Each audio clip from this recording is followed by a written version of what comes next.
All right, and welcome to Sisters Standing on Law.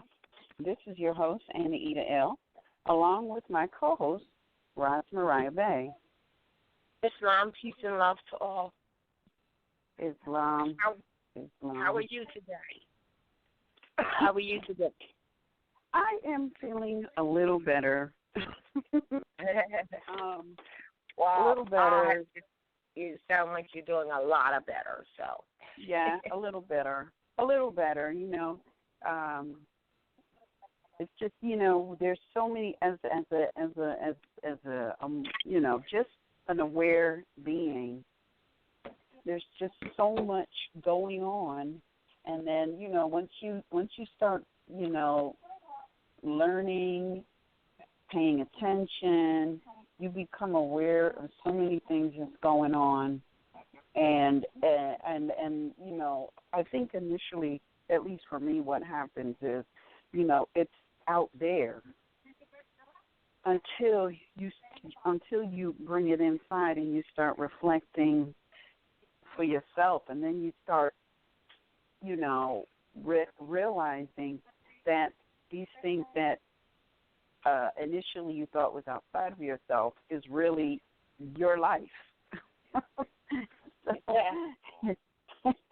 It's your life, and so now you have to you have to take time to adjust to seeing your life in this light of confusion, and then you have to try and figure out a way to make your life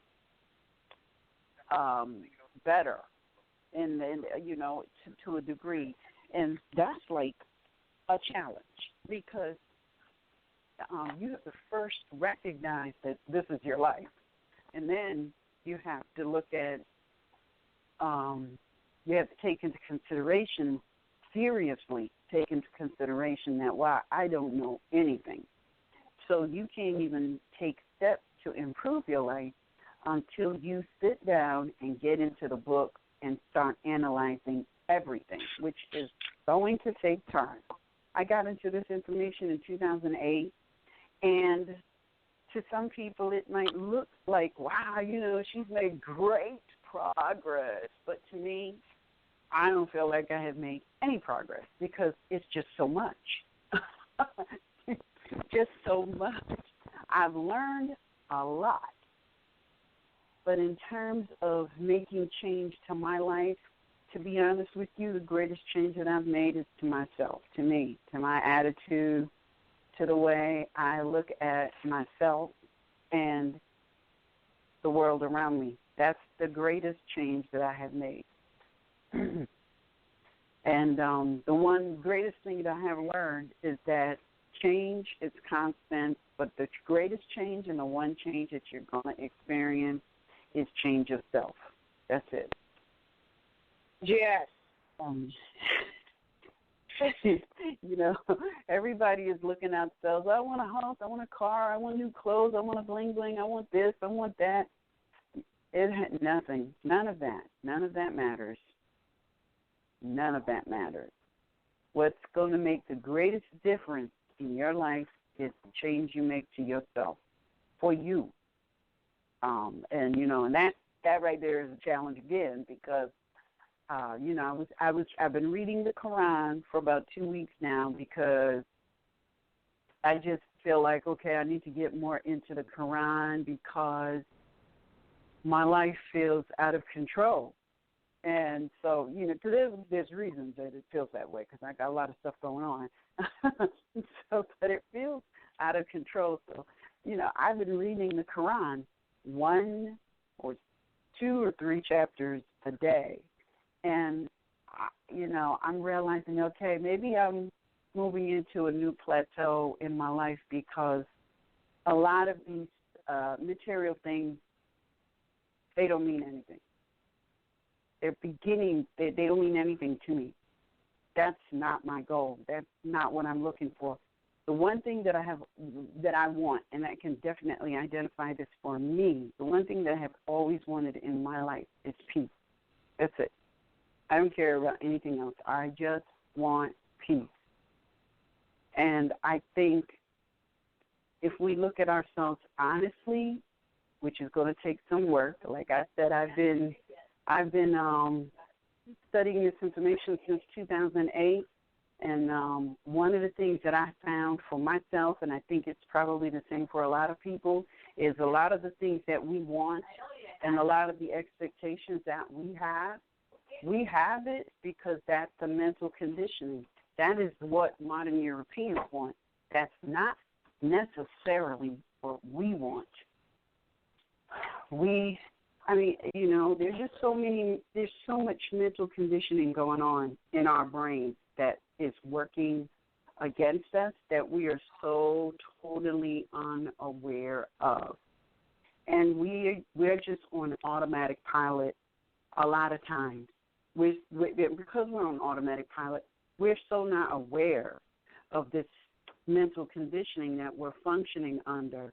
A lot of times we're so caught up in that mental conditioning that we're absolutely not aware that, like, we're drowning.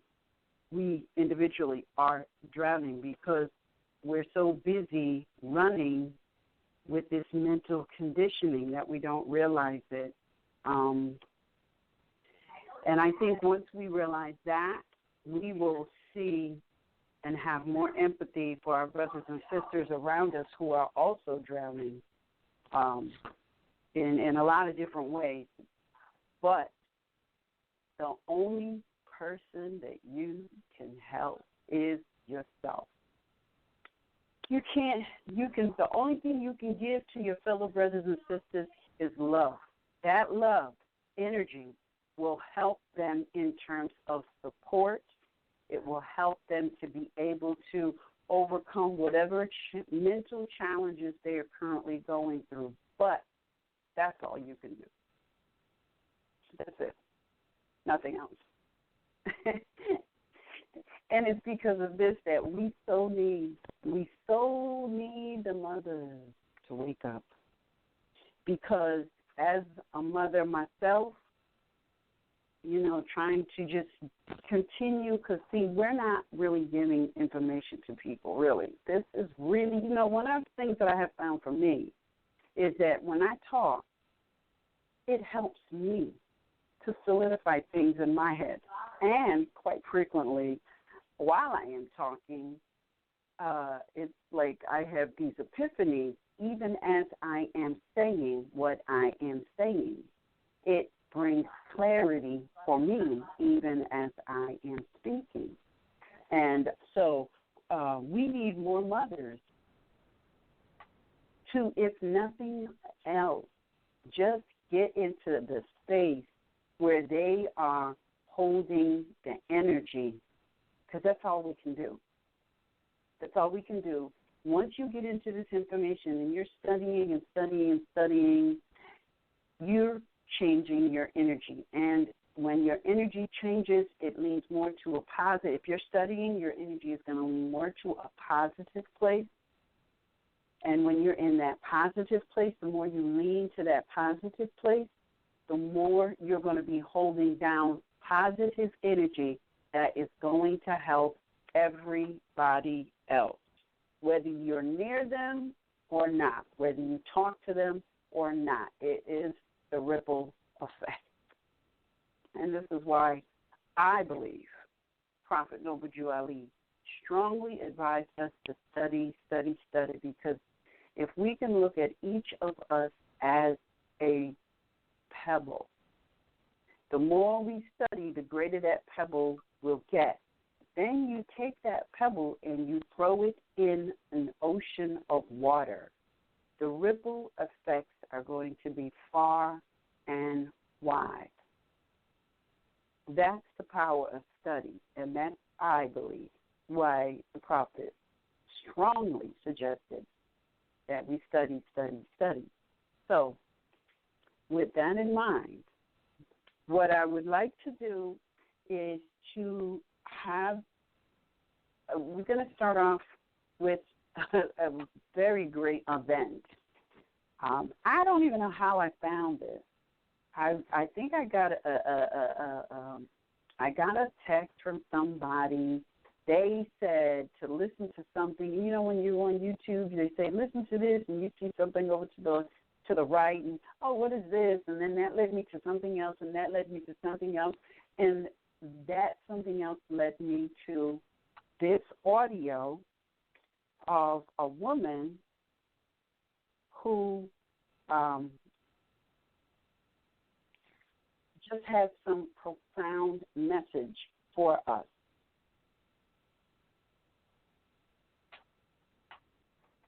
Oh, I'm sorry. What did you say? Oh, yeah. Anyway, so what I would like to do is provide this listening event. I want you 38 minutes, 18 seconds. It's a Moabite sister. She's calling herself an Indian, but she clarifies it. She absolutely clarifies it. She just drops great information. Please, I'm asking that people get your pens and your papers ready and pay close attention to what this Moabite sister says. I'm just going to pick it up where she starts talking. I don't know the name of the program that she's talking on, but I found it. I cut off the intro music and some of the beginning conversation. And so without further ado, I give you Moabite God, Warhouse Elwin Gillum.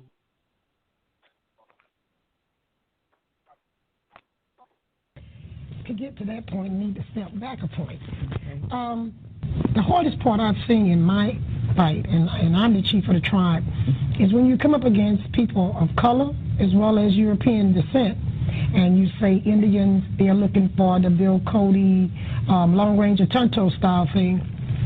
And when you actually show them that the indigenous people were actually my color, as I have a habit telling people, are cocoa brown, or a brown piece of leather well put together. I have a lot of ways of using slangs to tell people that we are still here because we were not roots. We were here before DeSoto and Christopher Columbus. You have to be strong to make it through those disasters. During Katrina, I told them Katrina was not a Category 5. My people had been came through some Category 5s, and we survived them. So Katrina, to me, was going to be an easy thing to survive. Because when you're hit by a category named DeSoto, Category 5, and it lingers around for 400 to 500 years, steady beating on the shore, and it just won't move, that's a disaster. Not a disaster that just come and go, but a disaster that's still lingering. Then when you have a person like George Washington, that was a Category 5. He hit, and we're still lingering because he's still on shore. Okay, so that's two categories sitting on shore at the same time. I have Christopher Columbus, Category 5, still sitting on shore, beating up on us. Okay, so then I have Andrew Jackson. Can that be a Category 10? Yeah. Okay, because if I could rank him, he's a 10. He's still beating on us. Yes. None of these European storms have moved. At least Katrina hit ashore, did the damage, and moved on. Yeah. These categories continue to beat today. I wish it was drum beats, but it's not. It's not something you can dance to.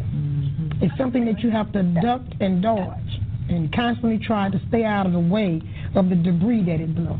Is that a good way to describe it? Excellent. Some of the debris that these categories have blew upon us, yes, you can help. But the first thing you have to go through being classified is crazy, because the United States have fixed it in the United States where whatever is not by their rule is crazy. So we have to take those abuse. That's part of some of the debris that's blown ashore and still hitting around. A lot of the universities don't know about us because when they did write the truth about us, it was covered in the basement. So it's still down in the basement, okay? A lot of the truth was in the St. Louis Cathedral. Where did they put the records? A lot of the truth was in the Cabildo. Where is it? A lot of the truth is inside the tombs of the graves that's at St. Louis Cathedral. because they have a lot of Indians buried in there too. The bricks that built St. Louis Cathedral, my people made those bricks. The bricks that built the tomb in the older graves came from my people. Those categories was not only able to blow debris, but it was also able to cover things up. Like Katrina blew a lot of rubbish that covered up things. You know, that sludge that was left in your house and on your ground. Some of the sludge of this storm that I have to deal with is, am I this color as an Indian because of African descent? Or am I this color because this is the color of my ancestors? Well, the truth to that lies with the anthropologists, if they tell the truth. Because as they dig into the grounds, they have found people and they know they look like I look. But do they want to be politically correct as a white man to stay in standing with his white man? Or do he want to just let the truth lie in the basement? If you would look into the older court records of Louisiana, you'll find my people there. But it be looked upon by some people as Europeans, because the white man duplicated every last name he gave to us after being forced to take a family name. He duplicated those same names. So now, then you could easily say, well, it's not the black Greens, it's the white Greens. It's not the black Dupree, it's the white Dupree. But I was always told the proof is in the pudding. So in my family, we didn't tell the white folks all our business. So when they stole our identity, mispronounced it as Choctaw, they would come back into Lacombe, see our ways of living, and then they would mimic this back in Oklahoma. We have to ask, as historians, who signed the Dancing Rabbit Treaty and some of the other treaties? Research their name and see if the people that's in Oklahoma, I'm finna get real controversy. Let's see if there's really Native Americans that your tax money is paying for today, no matter what color you are. I said, if the government want to really know who's been ripping them off, check out and see who's inside that pudding. Because what's in the pudding sure ain't chocolate. It's all vanilla. Okay? You know, Chief, and I'm going to say this for our viewers, that we have the number up because I'm always being told that there's not enough time for a call, so you can begin calling now if you so desire. But also, Chief, I want to say this to you, and I understand that I have come from a particular time zone that, because I was raised by Garveyites and nationalists, I remember that when blacks used to claim some heritage of being Indians, the response used to be, yeah, anything but a nigger. But then as I grew, I learned that the Indians we were seeing on TV were not representative of the indigenous people of this country. And when we began to look at the indigenous people of this country, they began to look like black folk. And when you told us many times and several times in the history of our relationship that the whites came in, infiltrated, stole it, and moved on. And that was, that was really enough for me to begin to dig and learn and find out exactly what is going on. And you mentioned, and so did you, Brother Roderick, about people returning to their own. And this is extremely important that our audience understands. Now, you've had communications from people who have seen this show from New Orleans, from other parts of the country. And you wanted to talk a little bit about that this evening, so we'll get into that. Back to what you were saying. What you were doing, Wes, what you were doing, Ms. Hill, is cutting into that pie or that pudding. You're showing the truth. Like you said, you was in an engagement the other day and you exposed some things that was accepted, and some may have been rejected by us, but it was the truth. And this is what you have been doing. People are looking at it now in a different way. And I'm glad you said about the time and era some people were ashamed to even say they was Native American again, especially living in an African American community, because then they told me they was looked upon as being a traitor or trying to be something that they were not. But then they knew their grandmother was an Indian. And some of these callers, when they called me, I explained to them that what we're looking at here is a denial that is coming from the inside now, not from the outside. And we need to challenge United States on that. And United States need to answer us on that. How can I be one drop Indian, okay, and be 99 drops European, and I can be classified as an Indian, versus I can be 99 drop Indian, 1 drop black, now I cannot be an Indian. Are y'all with me? And this is what this blood quorum thing they have used against us. That, to me, should be illegal at this day and time in the United States. And the reason it's not illegal because it hasn't been exposed enough. And a lot of people do not know through the media and universities the discrimination and racism and prejudice that Indians face today. When I say Indians, I'm not talking about Oklahoma. I'm not talking about a lot of these tribes, and I'm going to be honest with you, here in Louisiana. Those are tribes put together underneath Andrew Jackson and underneath the Indian rights law. I'm talking about indigenous Indians who picked up the name Indian as a tag by Europeans. Just like nigger. Thank you. That's right. And by giving us that tag, you stole our real identity. There's a swap took place. And that's my point, Chief. Excuse me. That is my point. I don't know if I made that clear when I made that little statement in the beginning. When I hear my people of color say, I have Indian in me, that's why my reaction is like it is. Really? Well, why don't you find out about that? Because the United States have fixed it for You know, our people are on the internet. Think that. He calls me all the time. Like he said, he's out there. He calls me all the time. Chief, I found these people. Would you talk to them? You know, I'm like, Roderick, some of them done lost their marbles. You know, and I'm just being honest, and I'm a truthful person. I said they lost their marbles. Because what they don't understand is United States not fixing to give us United States back. Okay? We've conquered. What I want to know is where do we get the government-to-government relationship we was promised under these lying treaties? You understand what I'm saying? Yes. And where do we get as a nation to be able to teach our people within their own culture? Where do we get to enrich ourselves, not only financially, but spiritually and physically, without the United States hindering that? Roderick had someone to call me a couple of days ago, and he said, what are your greatest interests? I said, well, one, I would like to be able to farm the land again. I would like to drink clean, clear water again that's healthy.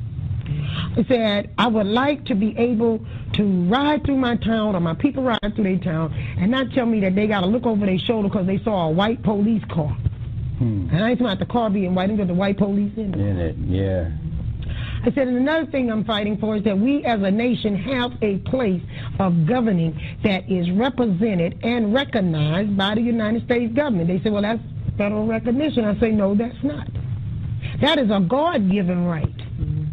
Okay, a God-given right. Because even the people that's in churches of whatever race, they keep singing about them 12 tribes of Israel. Or they keep singing about Abraham, Isaac, and Jacob. Well, everybody didn't come from Jacob. That's right. And if they did, that means everybody ought to be black. Because Jacob was married within his tribe. People that looked like him. He married his uncle's children. Okay? So, when we sit here, we won't even tell the truth about what Abraham, Isaac, and Jacob look like. So, then I have to go to mine, like I told this caller that come from you. How far back you think they've been stealing our color and race? Thank you. And do you think they're going to give the real people back their race? No. That's something we have to stand up. We have been allowing, like I was telling you before the show started, we have allowed people to make us accept things. When the Europeans have come here, whatever they don't like, they write a law. And they stick together and they push it through. That's right. It's time we, you know, don't get mad at me because I had a gentleman call me one time. He says, well, how can you be a chief? One of Roger callers. How can you be a chief and be a woman? I said, how did you get here without a woman? It took a woman to bring you in this world. And you show me another way a woman didn't lead a man in here when she led you into life. That's right. Okay? So, next thing, I challenge my men of color to give us the respect that God gave us right to. He made us the one to bring about you. That doesn't make us disrespect you. That doesn't make us behind you. God put us in front. He put us here to bring you forth. Now, as a woman, do I respect my men? Yes, they're the strength of our country. But the United States found a way to break them down, too. That's right. I hear people talking about deadbeat dads. Well, let me name y'all some deadbeat dads as historians we need to talk about. Who's paying for Andrew Jackson's deadbeat grandchildren, great-grandchildren, and great-great-great-grandchildren, and great-great-grandchildren? An entire family. Who are paying for these illegitimate children that white men made here? That's right. When an Indian had more than one wife, and even the Bible, Jacob had more than one wife, and he took care of all. He took care of his children. He was not looking for somebody else to come feed his children. That's right. But you see, you're militant and you're an activist if you talk about these things.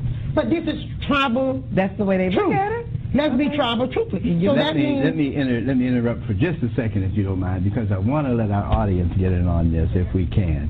I want to ask you to turn your televisions all the way down, talk to us directly through the telephone, listen through the phone. We appreciate you watching. We want to know what your question or comment happens to be. Caller?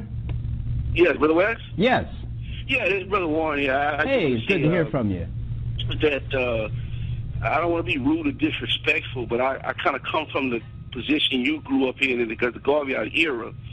I identify as an African American, identify with my African ancestry. When I hear my relatives who do genealogy talk about a Native American past, I'm not interested because I feel that a lot of these things are still attempts on our part to escape our African heritage. Even if it were the case of Native American ancestry, I am black because I am African, not because I'm Native American. And the institutions, the African American family, the church, the civic, social organizations we developed saved my life and many other black folk life. And so people have the right to identify with whatever they want. But I feel that this discussion among our people tends to get us off track as to our reality that we deal with in the world, and that we are oppressed because we are an African people. Everybody wants to respond to you, Warren, but let me be the first one. You know, I come from the same venue that you are in today, and believe me, my sentiments were the same. So let me try to quickly give you a response. We celebrate, and we can openly celebrate our Africanness with our brothers who have come from Africa but stayed here on this continent and made this continent home for thousands of years. We celebrate the fact that we were able to do this as a people. And we celebrate it because it shows us how great that we really are. I look at Chief here. I, myself, personally, am an African. She's an African, too, but she wants to talk about her achievements on this continent, and I'm willing to give her that. So I see it as a celebration of us showing our greatness and how we have influenced and conquered the entire world without destroying the world. Linda? I want to say something. You know I can get long-winded, but I'm going to try to make. I'm going to try to make this really, really quick. I'm going to address. I want to address the Bible aspect of it. Okay. I've been going to church all of my life. All of my life. I cannot wake up on Sunday morning and not go to church. I come from parents who just groomed me that way. But it amazes me at how many people go to church and don't really realize what they're listening to. They don't read the Bible. They don't understand the dynamics of the military. It scares me to know that we have a general population out here who vote. And if you walk into a mall with a microphone and ask the average person, and I'm not calling people ignorant, I'm just saying we need to know how we're functioning in this society. Ask a person, where is the West Bank? Where is the Gaza Strip? Where is Damascus, the place where Paul was on his way to? Yeah. Who are the people that lived on the West Bank? Who are the people that lived in the Gaza Strip? Where is the Nile River? Where is Iraq in relationship to Iran? And these people cannot tell you. They don't even know the natural dynamics of Iraq and Iran. They don't know that in Golda Meir's regime, this is when, you know, the Iran started to look like a box, and Iraq looked like a box with a little thing hanging off of it, you know. And it's the same way in the United States. You think that Louisiana just naturally looks like a boot? Yeah. You follow me? Yeah. Chief, I want you to respond to it. Brother, I would like to say this to you. I'm not trying to change anyone's belief. A lot of the calls I get from around the country, I address some of the calls like you were just saying. I'm not trying to change your belief or your race, but I am saying for the last several hundred years, you've been on my land here. And what I am saying, they're at least a little appreciative that when the slaves were running from their slave masters, we opened our doors and villages for you to be here today to tell me you from Africa. So, you know, thank somebody from giving up everything they had, because we believed in God, we feared God, and we opened up our doors and villages. We fed your people. We took care of your people. Same thing I would tell the Europeans when they ask me, what are you worried about? We're the people you base your Thanksgiving off of. We gave you everything and you gave us death. You gave us bloody trails of tears. Well, okay, African Americans have even given us a bloody trail of tears. You know what I get from my African brothers and sisters? That we opened our doors and gave to them life. You know what they say? Why are you worried about that now? You ought to embrace being of Africa. Well, I've been here for thousands of years. Now, brother, for me to go to Africa and tell Africa I'm a Native American, I have met with a lot of friends in Africa. They accept me as chief of this nation. India accept me as chief of my nation. Other countries do. Why can't my brothers and sisters of Africa here be more graceful and help us the way we help you all? Warren? Well, I disagree with her historic interpretation of Native Americans being saviors of those 12 million souls from Africa who were brought here, who saved this land. This Louisiana colony was saved by the Africans from growing rice, and the Native Americans participated with the Europeans in capturing Africa who were brought here, who saved this land. This Louisiana colony was saved by the Africans from growing rice, and the Native Americans participated with the Europeans in capturing Africans as slaves and also using them in the slave trade. And I just disagree with her historical interpretation on the record. I identify with those 12 million Africans who were brought here and had the strongest soul and refused not to die. All right, Warren. Before I'm gonna let Roger. He wants to handle up on you in a minute, but I want to invite you. We ought to sit down here and just have an open debate one day. I'd like to, to book that up. So you think about it. I'll call you and see if we cannot schedule that. All right, brother. I listen. Okay, Brother Roger. Well, the first thing I want to say that we all are one people. Now, we might be subdivided into different names under Australians, Libyans, Puerto Ricans, Haitians, whatever. We all still one people. If we say that we are Shatta and we are Native Americans and we've been here on this land, that's who we are. Now, I can give you a brief history on how the West Africans came over on the boat to South America and set up civilization. It's been documented that the stoneheads are still down in La Venta, down in South America. Those, they call them Olmecs. The Olmecs mixed with some of the Chinese invaders that were coming in through the Bering Strait. And we mixed together and we made what is called the so-called Native American now, which is the red man. That's right. That's going around perpetrating on our property. Now, what you had done is we gave them parts of the land to civilize. I mean, not civilized, but inhabit. Mm-hmm. And we mixed in with those people. But you had the Europeans that came in and took it away from all of us through trickery, through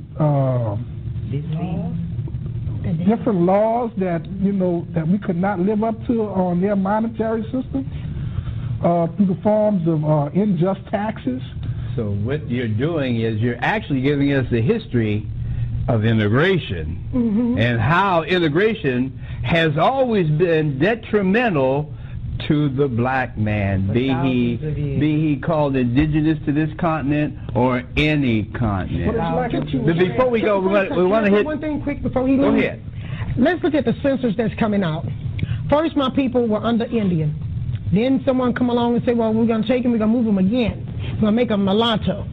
So some of my people got trapped back there under Indian, while some moved into the mulatto era.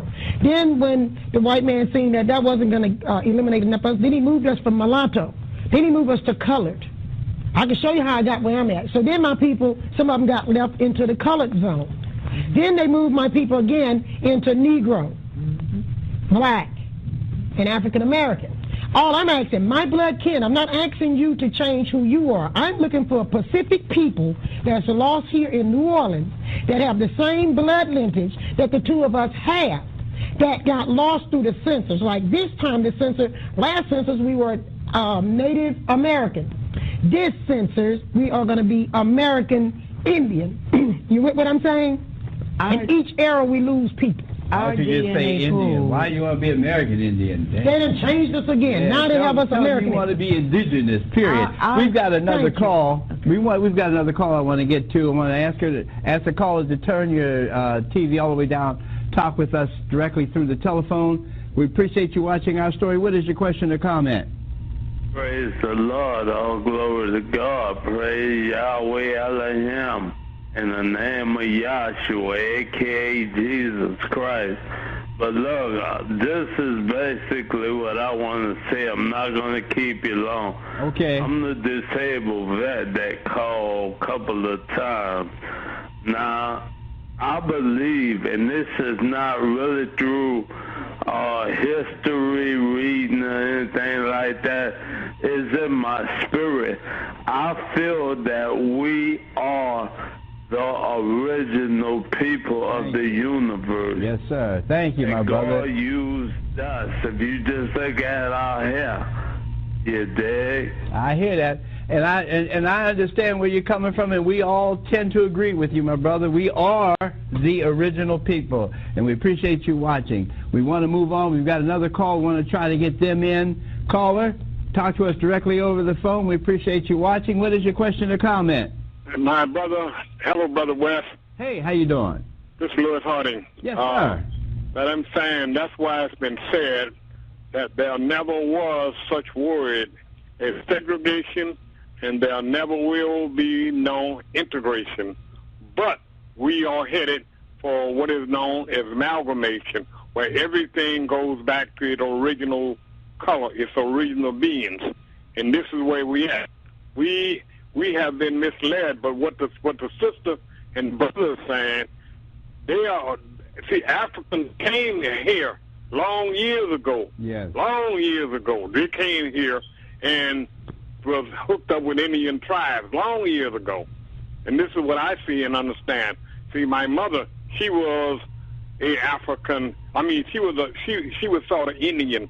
As I'm looking at this sister right here, on my mother's deathbed, she looked just like her. Had the plaits and everything. You can see it coming back out of her. And this is what I know for a fact. All right, my brother. Thank you very much. Hey, appreciate you Bye-bye. calling, brother. Thank you. You know, Brother West, we allowed the white man to come in and just assume our identities. They came into Egypt and they assumed the identities of the Egyptians. They came down into Puerto Rico and assumed the Puerto Ricans' identity. Now they come in and they're assuming the Native Americans' identity. They're setting up tribes. They're getting government money. They're the thieves. Oh, yeah. No, They're the biggest thieves that's going around. Can I say something? Yes, go right ahead. Right now, to the brother that called in earlier, there are land papers before slavery in my people's name here. How was it? Because when the Europeans came here, what Roger is talking about, we gave a lot of people some spots to settle. But they took those spots and wanted bigger spots. My people right now, the Shatta, they took on the end from our people, I'm talking about the end of the big take, 25 million acres of land by removing my people from here to Oklahoma. Mm-hmm. That was the last of their land, 25 million acres of land. And it was people that looked like me. What Andrew Jackson did was he appointed some Europeans. I want you to know how I'm here, brother. My grandfathers were generational of chiefs. I come from a line of chiefs. I'm from a royal family of chiefs. What the Europeans did was took my people, took the women and the children, and some European that Andrew Jackson was friends with, appointed them as chiefs, left the original chiefs back here, took the white chief that he appointed, which into Oklahoma is, as you know today, as Indian Territory. Indian Territory was set up by mixed breeds, okay? Yes. The people that signed the treaty was either non-native or mixed breeds. That's right. The full breeds was left back here. And after a while, they filtrated us into what we know as African American today. I'm not saying we're not family from back in time. I'm saying I was just here. Some come by slave ship. I came here years before by entrepreneurship. Either way it goes, brother, we in here on the same ship. Yeah. When Katrina hit, it didn't stop to see which ship brought you in, the first one or the second one. And this is what I'm challenging my brothers and sisters to do. Let's see what ship we in now, and what can we do to stop up and plug up some of these holes before we sink even deeper. And Chief, this is why genealogy is not a hobby. No, it's not. It's a necessity for us. Our DNA pool, I don't have a word that I've coined yet to describe other than it's a gumbo. It's equal to a gumbo. Mm-hmm. You think you're just African American or black and white?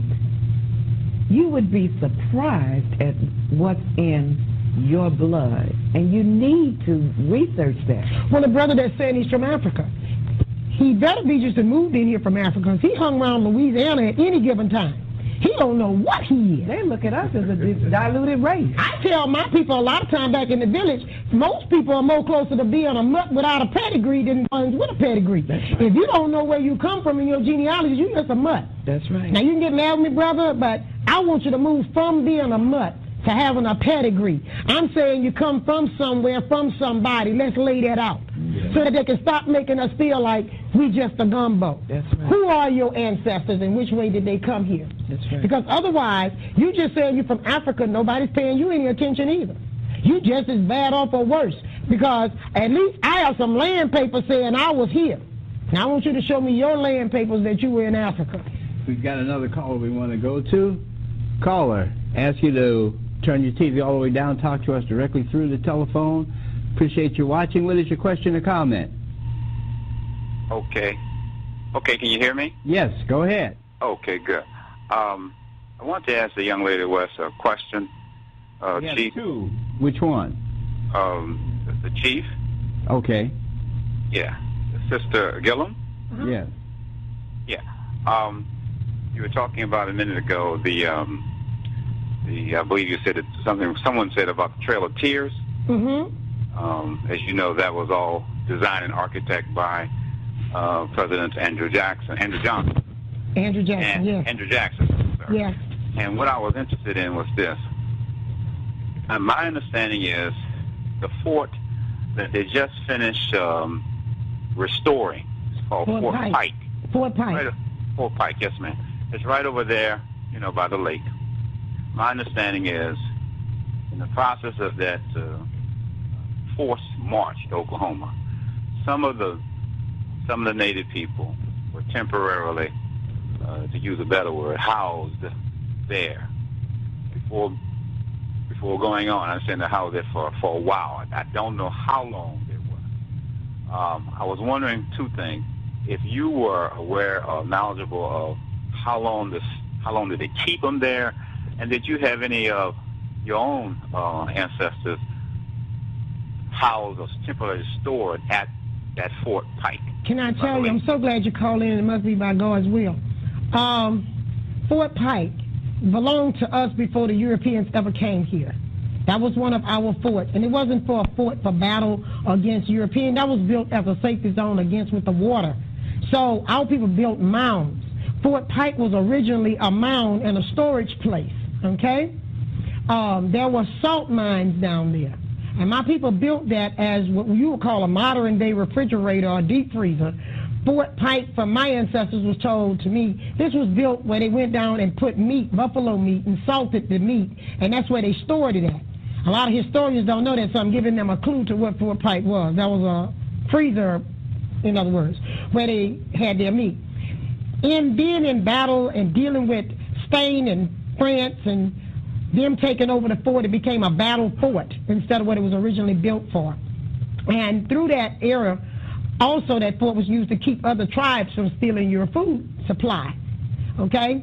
So at Fort Pike, through Spain taking it, France taking it, different ones have ruled there, the fort was used against many Indians in the Florida area. You're talking about the Florida parishes, and that's what I once was, a Florida Indian, not a Louisiana Indian. Louisiana, where I live at, was not a part of the Louisiana Purchase. It was taken in 1810 by decree. Still underneath Spain, we were still under. What you're looking at Fort Pike, the Seminoles was there just, what, Roger, 2 months ago? Yeah. I met with the chief from Oklahoma of the Seminoles there. I was a guest there so that the two of us could meet because of the plight that they suffered at Fort Pike, where thousands and thousands of their people died stacked like sardines, same as the slaves would say they came on slave ship. Well, these people were stacked like sardines in the bottom of on the basement there, and they died. Yes, I had uncles who died at the Fort Pike. They took what was ours and used it against us and destroyed us. Not only did Indians die there, also African slaves have died there. Okay, we're good. We've got some more callers. We're going to get to them. Caller, we ask you to turn your television down, talk to us directly in the telephone. What's your question or comment? Hello? Hey, how you doing, Chris? Hey, we're going well. Great. What is it? My question is,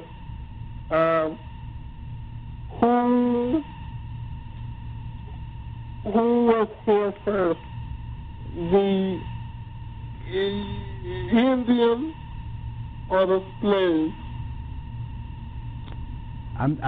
Who was first, the Indians or the slaves? Yes. Well, I'm almost certain that it was the indigenous. It's documented people here, even in New Orleans, that they had more Indians in New Orleans than they had Europeans or slaves. Yes. That answer your question? Yes, it does. Okay, we're going to try to get another caller in. We've got the fastest hour in television, and we only have about 2 minutes. Caller, we got about 10, 15 seconds. What is your question or comment? Yes, how you doing, Brother West, Brother Freddie? Yeah, brother. Yeah, it's to Chief Warhorse.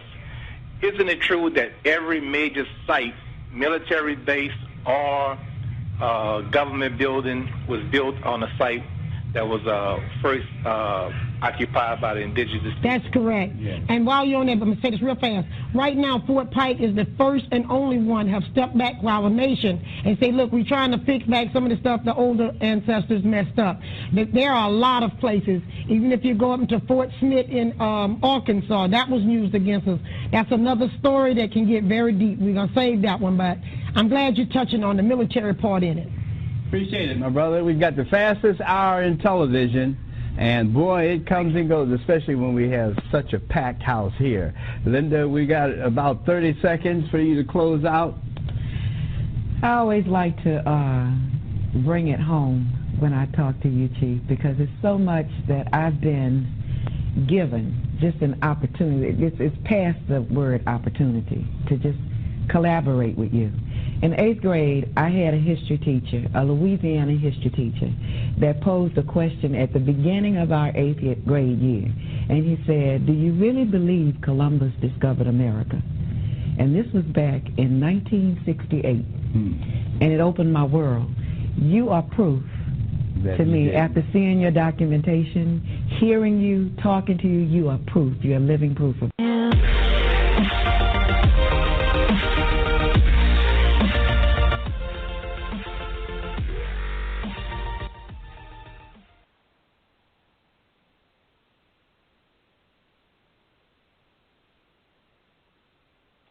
All right.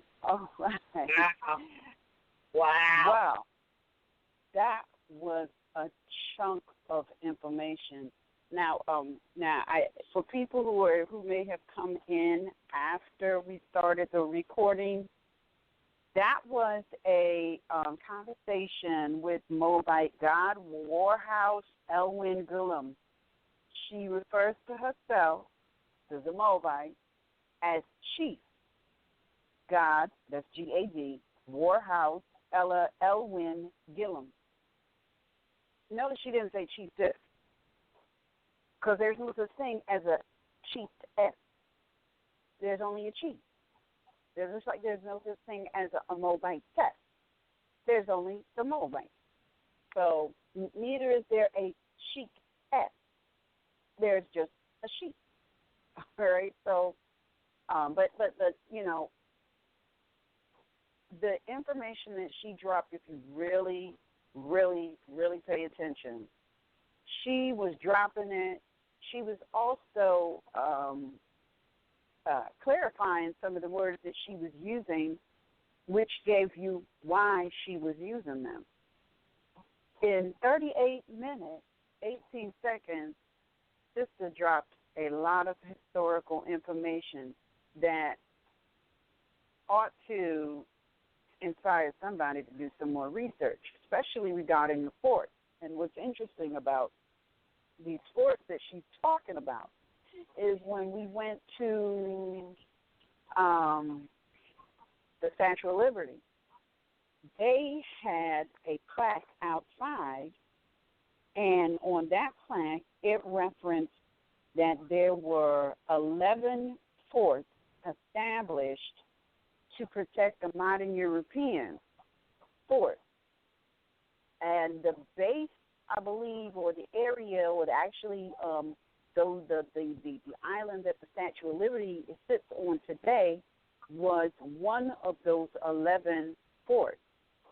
And I remember telling people some time ago that these modern Europeans, they didn't live just freely on the land when they first came here. They lived inside of forts for their protection.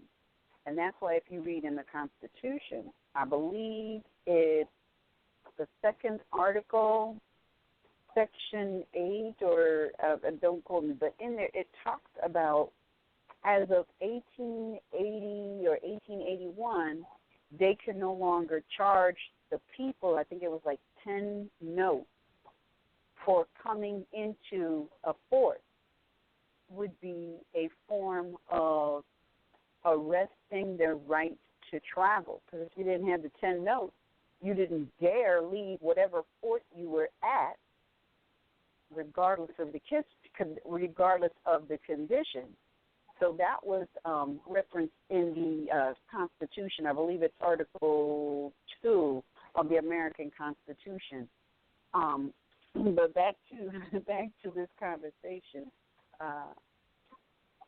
There's just so many points of references made. I can't not make the fact that she referenced the brother who called in and asked her how can she be a chief and a woman, and she said, "Well, how did you get here except through a woman?" You know, and we sometimes we have to recognize that we have mental conditioning going on, and that was just like a big epiphany that referenced that. Ross, did you want to say something?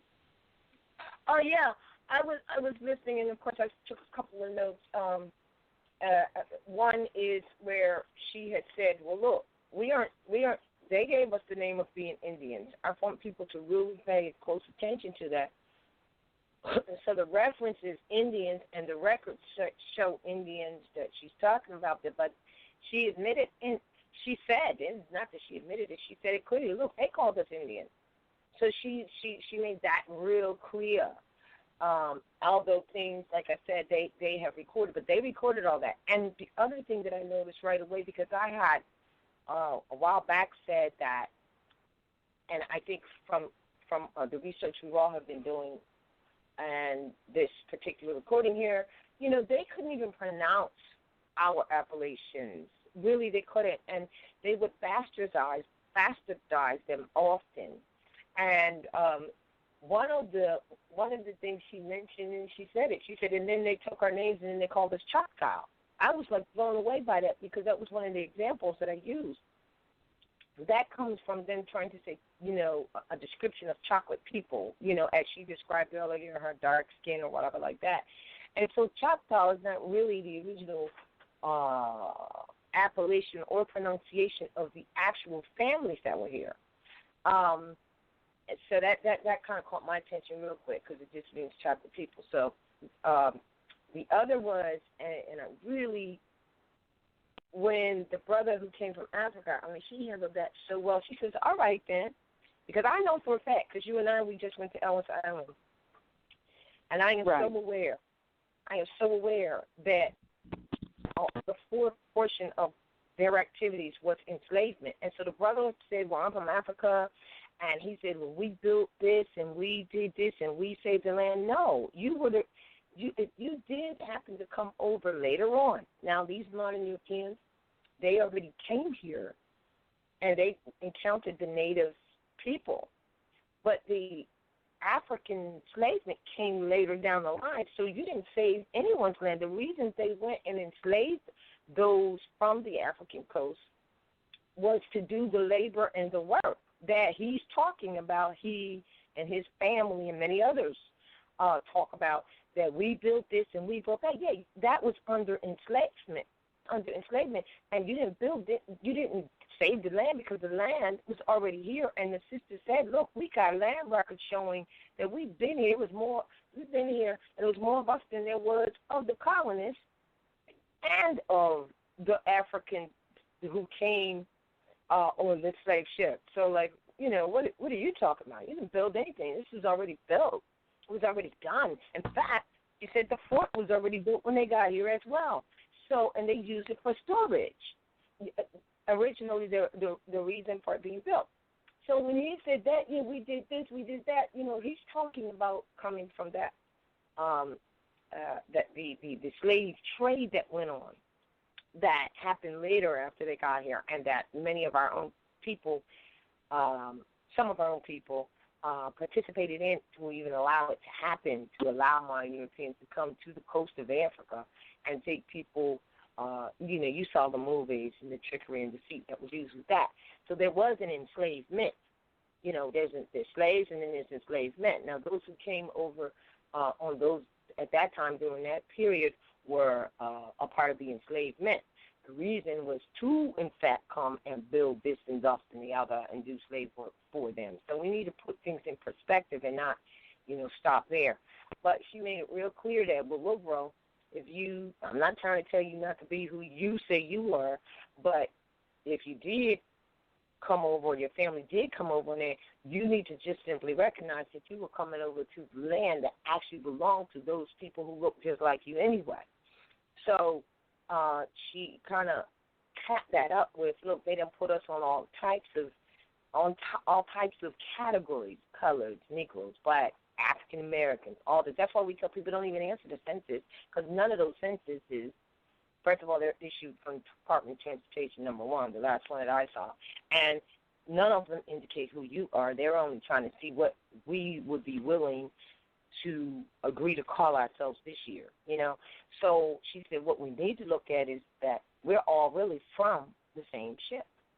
And when she said ship, she didn't mean literal ship, but from the same mothership, from the same, we're all, one mother's breast has given us all some, because anybody who is of melanated skin, as is described in the definition as an example of American, the various copper tone people, but anyone who is of melanated are truly the Aboriginals. Now, I know they mentioned Indigenous. If you're Aboriginal, yeah, you're Indigenous, but you can be Indigenous and not Aboriginal, which is modernly now what a lot of these Europeans are trying to do is claim Indigenous.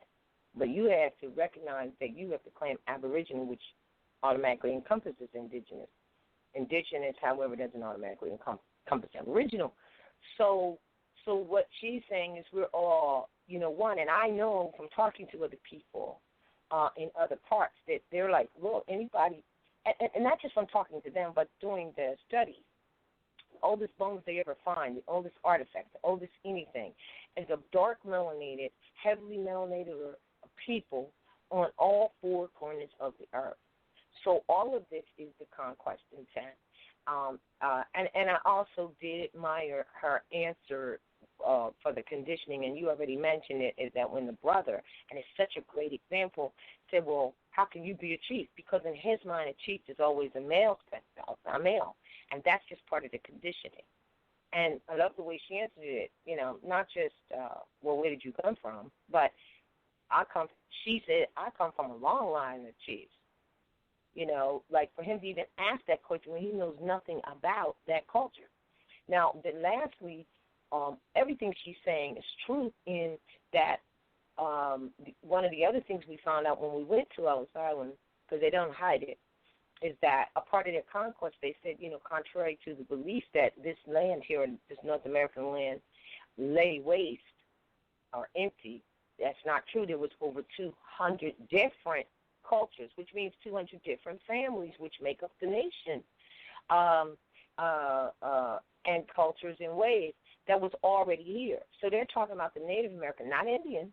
They're talking about the natives who were here already, as the definition of American, those who were the various copper tone people found on this continent when the Europeans got here. And you get that definition. Just because we printed it and put it on a site and give the reference of it, and we just got another book, an 1837 book as well, and it says the same. It says the same thing as the 1836 and the 1820. No, I'm sorry. There's a 1936 and 1828, I think it is. But we got a 1837, I think we got, or 1937. Anyway, it says the same thing. That's the original application of American is various copper tone people.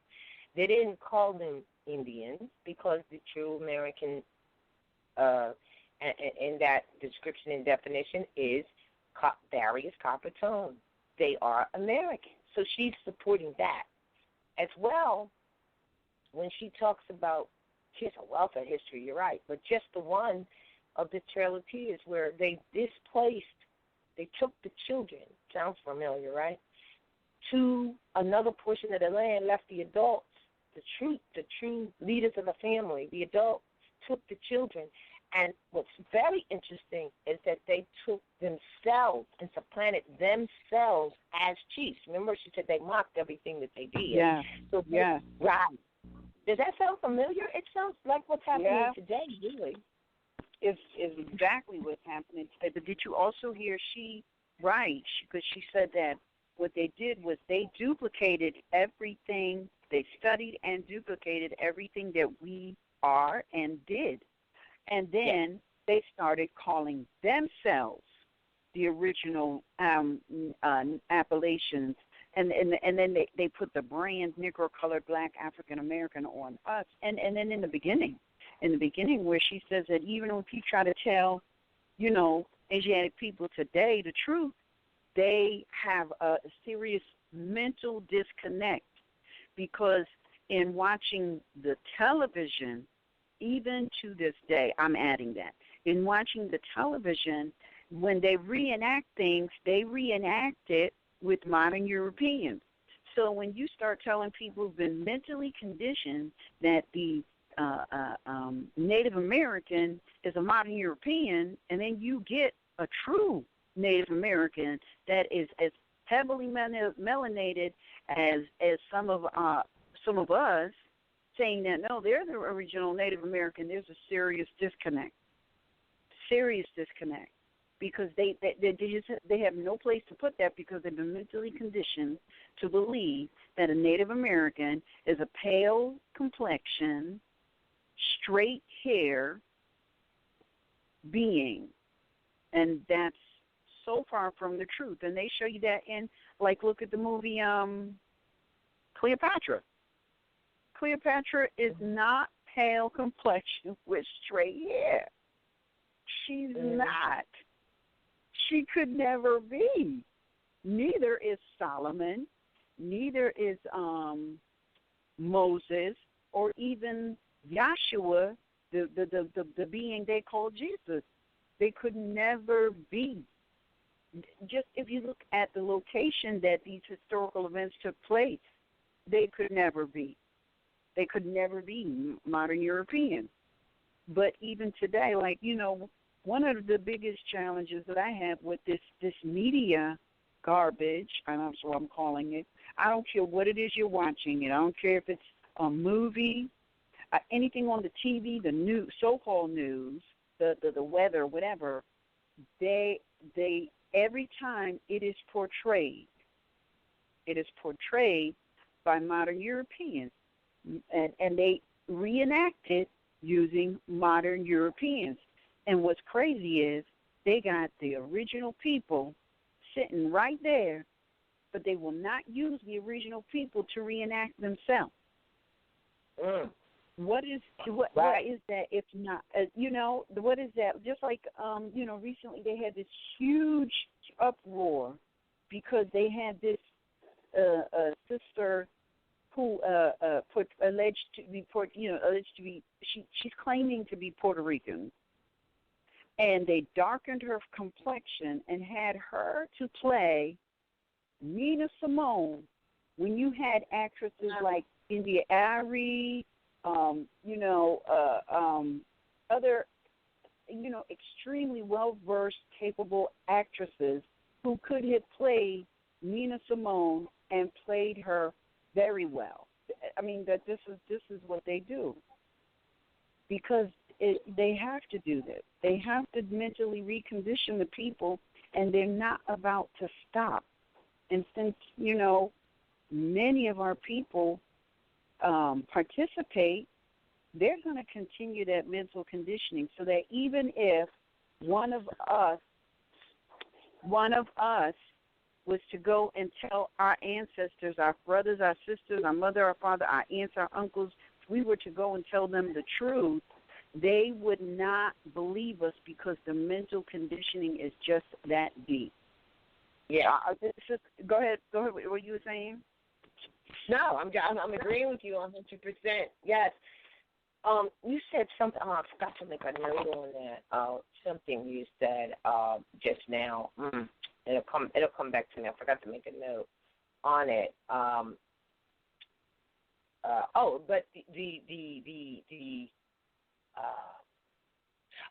where they were saying where they supplant people after watching a culture, and about the names or family appellations or tribal indicators there, which are family. Tribal names are actually family names of the family. But when she brought out, she says, look, we're the Ducotes, let's say, okay? Because when you do the language, you understand, what that means. But she'll say they'll go out and say that they're the Ducotes. But they're not the original people because remember they by stealing the birthright, they, like she said, they gave us coins of Negro color black, or Indians, which she admitted that too. Mm-hmm. Indians, Negro color black, and then they took our family appellation. And so now you have Europeans that are the Ducotes, and you got the original Ducotes. So everything is in your. It's very important, as they say, what's in the name. It's very important. And this is what they have done, and we know it's true because we also saw their intent that's not hidden when we went to Allentown. We already knew it anyway, but they just put it out there. But this sister already knows what happened. She has records of the same. But here's what's interesting. When she was saying, look, we all leave from the same ship, that's what she was telling the brother who wants to be African. Yes. Or said that he may have come from Africa, but we're still all the same family. And she's saying that, you know, we got proof of that. You know, that we're all from the same shit. That's what unifying a nation is really all about. Yeah. You know what I mean? And that's a right. resistance also. You know, Yes. that's a resistance. It's interesting, you know, that he may have come. She said you may have come through that coast of Africa, enslaved on the trickery and deceit thing about where you were really being enslaved and literally branded. Sometimes when we watch that movie, what was it called? I forgot what it was called now. The Book of Negroes or whatever. You know, they were actually branding human flesh, but we were branding them too. So prior to that, but still, you know, yeah. So because they didn't come up with that. They learned that from us. I mean, I'm not saying that to be proud of it, but you got to understand that. If this is all, like, you know, if a person lives among thieves, that's all they're going to know how to do is steal. And to expect them to be doing something other than that would be unrealistic, really. Well, wouldn't that go the same if a person is born into slavery and force and domination? That's all they're going to know? Yeah, mental enslavement. But, you know, and that doesn't mean that they can't find their way out of it, because within everybody is the truth, and the truth is always trying to speak. You know, we just need to listen, really, because a lot of us, I remember when I was in school, when I was a young girl in school, I remember, because my schooling, it didn't start on this particular landmass where I am today, ever. Even when they were calling themselves, you know, imparting this so-called history of black slaves, I didn't care about it. I didn't want to know. I mean, the only reason that I passed was because, you know, if I didn't pass, I wasn't going to move on to the next grade. And if I didn't move on to the next grade, I would never get out of this institution, this school. I'm calling it an institution today, but I just wanted to get out as fast as possible so I can begin life. That was my thinking. So a lot of the things didn't stick and stay with me.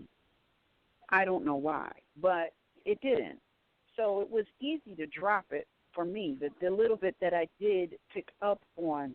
But for a lot of people, you know, that mental conditioning is very deep, and it when it comes to, like, the history that they try to ram down our throats, I don't really care about that. But there are other mental conditionings that affect us every day of our lives that is so invisible we're not even aware of it, but it comes from the same thing.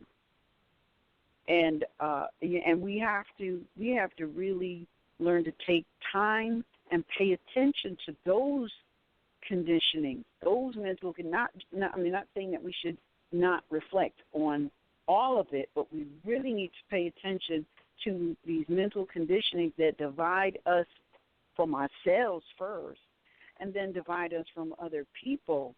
Because one of the things that I got from this, sister, is if you really listen from the beginning, the objective of modern Europeans was to divide us, and divide us again, and divide that again, and divide that again, and divide that again. And today they are still finding ways to divide us still. And when you have a being, just think of it from a psychological perspective. If you take somebody's consciousness and you divide it that many times, they're going to be so easy to manipulate. And, you know, it will, you know, life has a way of slipping in, but, you know, and that's our saving grace, but it will be very challenging for them to put that mentality back together again. I'm not saying it isn't impossible. I'm just saying that it's gonna take some deep healing, deep healing, because all of us have been so what's the word? There's a word. I want to say fractionalized. I don't know if that's a word, but we've been broken into so many different pieces mentally, not physically, mentally. We've been broken into so many different pieces that parts of our mentality don't even know what the other is doing, literally. Really? Literally. And yeah. And when that happens, there can be nothing else but division going on. Unaware. You'll be absolutely unaware of it. It took me a long time to get that, because I used to think that I didn't understand why I'm at a place and somebody else at another place, and I can see a problem, the other person can't see a problem. I can explain it to them. They can hear it, sometimes agree with it, and still deny it, because their minds have been splintered into so many different compartments that they're not even aware that they're doing this. That's the brilliance, although it is horrible, but that is the brilliance of mental conditioning, to compartmentalize people's minds to the point that they don't even know what one part of the mind is doing over the other part of the mind. And you know what? I'll tell you, years ago there was a movie that expressed that very, very eloquently, scary, but eloquently. And if you ever get a chance to check it out. It's an old movie. Sally Field made her acting debut with that movie. Remember the movie Sybil? Rob? Oh, I remember the movie. I read the book. Yeah. I saw the movie. If you ever watch the movie, it's an old movie. I want to say it might have been late 70s, early 80s, somewhere around there. I want to say it's probably late 70s, because Sally Field broke into the acting arena with that movie. And it was about a girl whose mother abused her to the point where she had 16 personalities or something like that. It was and all of them functioning within one body, and some of them not knowing what the other one was even aware or did. And believe it or not, that's what they do to us. That's the mental conditioning that the prophet speaks of. We all suffer from it, every last one of us, in some form or fashion. And and sometimes when we find ourselves in a situation and we get super emotional and we have no clue what is going on, it's probably a case of compartmentalization and mental conditioning. Yeah. So we really need to pay attention, deny because our family too. Exactly. Yeah, and our history. Because we want to compartmentalize to make it, what we think it's simple, and that's what people are doing. Trying to make it simple. Yeah. And yeah, it is. It's hurting us as an individual, because whether we want to admit it or not, on some level that hurts our spirit, and it hurts our family, because now they feel isolated and we feel isolated, and when you feel isolated, what normally happens is people start lashing out. The minute you start lashing out, it's probably the time to stop, take a breather, burn some sage, clear the air, and regroup, and just, read the Quran, because that's mental conditioning in operation. Yeah. And that will drain you. It will drain you like nothing before. We have to build up ourselves seriously, because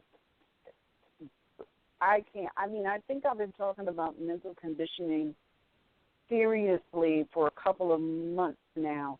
And the more I talk about it, the more I see how deep it goes, how devastating it is. And what this sister brought out, if people can just get past her use or their use of the word black and get past the use of the word Indian and white people, just get past that. Replace those words in your mind with the correct words.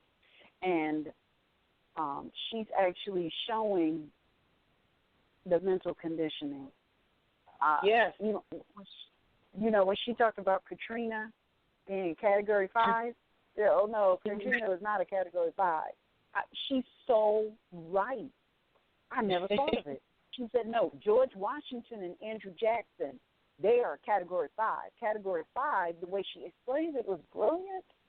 Category 5 comes and stays, and it hasn't left. She's right. Yes, I loved her analogy of that. That's hot, Yes. right? Yes. She's so right. You know, and then another thing she said was, she talked about getting these modern Europeans to honor the treaty. And they said, oh, well, somebody said something about, what was it? Something about legislation or recognition. She said, no, we don't need recognition. This is a God-given right. She's so right. Yeah. She's right. You know, as soon as she said that, it put to mind all of these Moors going to, well, I need you to recognize that I'm a Moor, or I need you to acknowledge that I'm a Moor, or here's my papers. I need you to acknowledge that it is what it is. And here she comes in, no, we don't need you to do none of that, which is exactly what we've been saying, right? No, it's a God-given right. I don't need you to recognize Jack. Yes. Yes, that is so powerful. I was going to mention the same thing because, you know, we get it all the time. We get it, people emailing. Well, where are these going to be filed? Your proclamation, and then there's not going to be filed at all. It's a lawful notice. Hello? You're not asking anybody to recognize. You're telling them and making it clear. And you are who you are, and that's why the prophet said no one can change your descent nature, you know? So, yeah. So, but they're going around, well, they're not recognizing. That's not what you're asking them to do, and from that perspective, from a lawful perspective. The problem we need to recognize ourselves, you know? So how you going to expect them to when you don't even acknowledge it? Exactly. Yes, and then she capped that up with the whole comment about the guy calling about how can you be a woman and a chief? He's like, well, how can you be here if not for a woman? All right. So here we go. That is your. If people can just get it into their minds that your nationality comes from your mother, the fact that she crowned you at birth, the divine being that you are, you never needed anybody to acknowledge or recognize it because it is a God-given right given to you from God. You don't need nobody to acknowledge it, recognize it. It is what it is. That's it. Exactly. So it is 2:30, and we got so far we've had 2 callers so patiently waiting. So let's take some calls because I don't think we took calls the last sister standing on law. So that's true. We're going to take some calls. If you have a question, comment, concern, press 1 on your telephone dial. We'll take the calls. So our first caller 901-626, you're live on the air. Please state your appellation at Northwest System. Goodbye. Peace, mother. It's Mario, Brother Mario L. Bay. Hey, Brother Mario. Hey, how y'all? All right. Good. Y'all doing all right? Doing great. Good. So sorry to have missed you on Wednesday. No problem. I understand. I really enjoyed myself. Everything was good. Yeah, he did. That and some of the people like, Mario, hey. See, you never know when you're doing work that's sincere that people recognize it. You know, he's like, Yeah, it was a great time. Yeah. Most definitely. Most definitely. We had a chance. The reason I called in, I heard y'all speaking about Ellis Island, and we had a chance to go over there. And what? Before you left? Yeah, I couldn't. Yeah, before I left, we went over there the next day, and I couldn't believe it. It took us a while. What I was talking about, those 5 podiums right there? You know what? It took us about 3 hours to find it. No, you know what? No, let me tell you what it is. You come in, and over to the right is where you can get, that you go up those steps where everybody goes to look for their name, their family name, right? But here's where it is. As soon as you walk in, we look right up. in the middle. It's right there, Right in the middle. Yes. Yeah. It's so obvious. And you know what? I told when we got there, like I said, it took us like 3 hours, and we were about to give up. I tried to call you because the sister had your number. We tried to call, but we couldn't get any reception on the island. And I was like, man, I can't leave without finding and getting pictures. So I said, one of the sisters was like, well, let's check this area. So as we were walking by, I looked over one of the exhibits, and I could see it, and I saw the concourse. I said, there it goes. Let's go over there. So we took the picture. Right? In plain sight. It's right there. It's right there. The peopling of America and, what you call the 5 principles of what their intentions were. Yeah. It's right there. Right there. Yeah, that's why I called. I wanted to let you know that now, we had a chance to go over there. Right behind that, we stayed on that level. We never even went upstairs because we had already went to the Statue of Liberty. We had went, or what they call Liberty Island. We went there first, and so that was the Ellis Island. There was our last stop. So we stayed right there. Right behind that, you'll see some more exhibits, and that's where they had the picture, and they said that the railroad was built with Chinese and these immigrants, and it says right on there, I don't know if you got to see that, it says, however, the Chinese are not in this photograph. And so it was brought out on our show. Kujo said yes, because those Chinese were of dark melanated skin, because we know this. They didn't, but here's the thing that got us. They're admitting that they helped, and they're admitting that they're not in the photo. It's like crazy. It's like what they admit. You know what? I saw that, and I also saw pictures over in the other exhibit where you had these heavily melanated brothers and sisters that look exactly what the modern Chinese look like now, but they were very melanated. That's the ancient Chinese. That's I took pictures of that as well. We had a good time, and it was a lot of information that they are not hiding. They even have, I guess, the records of a lot of the Europeans that came in with their pictures, their names, their families, what boats. Like, it was crazy. It was crazy. That's the slave ship records right there that the Asiatic people want to celebrate every February. Exactly. Because you know what? They have a dedication room to that. Like, it's huge. Yes. It's huge. Yes. Yeah. I'm telling you. But you know what? I had to go. We want to go back. Because they have this hard hat tour. I didn't know what it was, because if I had known, we probably would have taken it. But the hard hat tour is where they take you through the infirmary of where they held all of those modern Europeans when they first came in, and they said that the reason they call it the hard hat is because you have to wear a hard hat, because the place, they just abandoned it. So it is exactly like they left it. Yeah, and the woman that told us, because when we were up in the Statue of Liberty, the lady up there, we asked, are there any ghosts? And I was thinking, well, I don't think there'd be any ghosts in the Statue of Liberty, and she affirmed it. She said, no, there's no statues, there's no ghosts here. But then she said, if there's ever an eerie place that ought to be filled with ghosts, she said it's the hard hat tour, and that's what she told us, because that's the infirmary. They just up and left everything.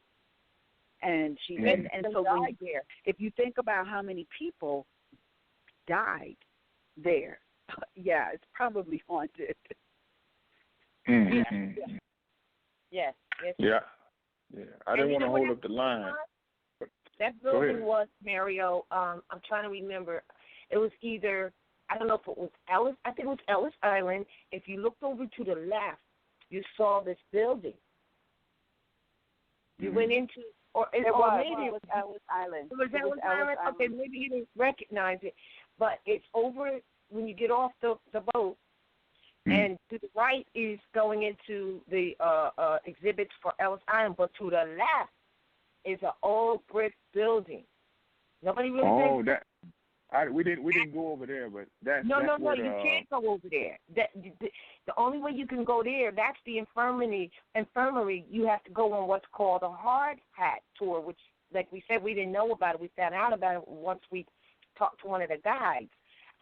That's the building. That's the one where they just abandoned it, and she said it's left just like it was. That's where a lot of the modern Europeans came, and they were sick, and many of them died. Yeah. Oh, okay. Yeah. One more thing I noticed. Huh? Mm-hmm. One more thing I noticed. They were quarantined there. Yeah. Yes. Oh, okay. Now, another thing I noticed while traveling there, I noticed how there were military choppers hovering over the island. Like helicopters were circling, like, the entire time, there and back. I noticed that as well. I don't know if y'all noticed that or not, but I noticed that big time. No, we didn't. Yeah. The security is like going to the airport. I'm like, well, why? And that's new, because I remember when I went as a girl, they did not have that. So I'm like, well, did somebody threaten to blow up the Statue of Liberty or something? I mean, Well, it was heavy. That's a national site now, so of course that's the other thing we didn't get to talk about, but they do have like that a mini airport where you've got to come through the metal detectors. It's not as intense. They don't ask you for any identification, but they reserve the right to ask you if they need to, if you're out of order or whatever like that. They have that all in their little we got the tickets that emailed to us, and they say all of that. And we thought they were going to ask for ID, but we knew one thing for sure. Since it's a national site, they damn sure couldn't discriminate on anybody's identification. You know what I mean? Mm-hmm. So we were prepared, but they never asked. Yeah, that's right. That's right. They did. Did you notice it wasn't too many of our people over there? You know what? That I told the sister that. I said, you know what? Look around. I said, just look around. How many American nationals do you see out here? Because you can spot us out, the American nationals, versus the foreign nationals or the Europeans or whatever. And we looked around, and she was like, "You're right." It was hardly any, like, for real. We probably were maybe in the 5% of that crowd, maybe. If that. If that, right? If that. Yeah, like if that. But we're conditioned. That's why we went, because we know that they was gonna. We figured that we didn't know it was gonna be so blatant. Like really as blatant as what we saw. But yeah, I got it right here. Yeah. We don't go there because, well, one, we didn't go there expecting to see us coming through those ship registers. Of course not. But as you are affirming, it was a heck of a experience to get that solid information and to show how they do not hide the truth of their conquest. And like you said, their intent is directly in your face of the conquest, the colonization. I mean, I read it for myself. They're telling the people, this is why we came here, and this is exactly what we are going to do. This is the plan. Right in the middle of the museum. Right. I read it, pictures, we got it. Wow. Now, I never knew anything about Ellis Island. I remember going to the Statue of Liberty when I was a young girl, but I never knew about the Ellis Island. Let me tell you how I found out about Ellis Island, and I had to go back and look after I listened. Balahara does a lecture, I can't remember the name of it, and she talked about in The Godfather, I think it's two. In The Godfather 2, they reenact Ellis Island. And she said, if you pay attention, you will see Moors with feathers just walking all through Ellis Island. They not in line to get booked in. They walking around. Like, you know, this is home. I ain't got to get registered. And when she said that, I had to go back and look at Godfather 2. And sure enough, she's right. I got a question. Absolutely right. Question.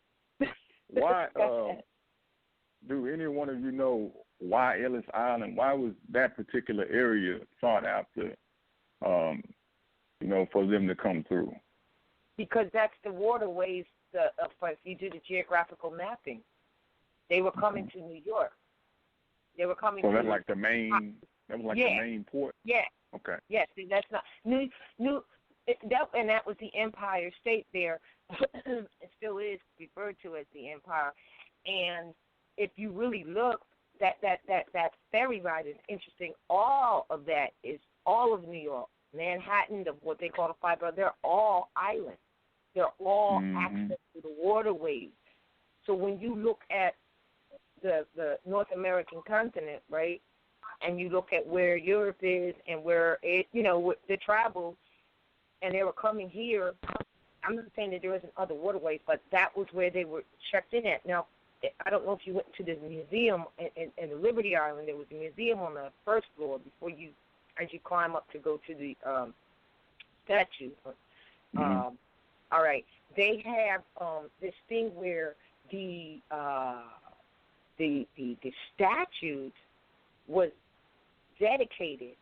However, they needed to have a pedestal. I took pictures of all the press releases and stuff like that. They took up a donation and did advertisements to donate so that they could build the pedestal, so that they could receive the statue. It was to raise enough money. I think it was was it 300,000 or something like that? No, it wasn't really. That might have been equivalent. I think it was 100.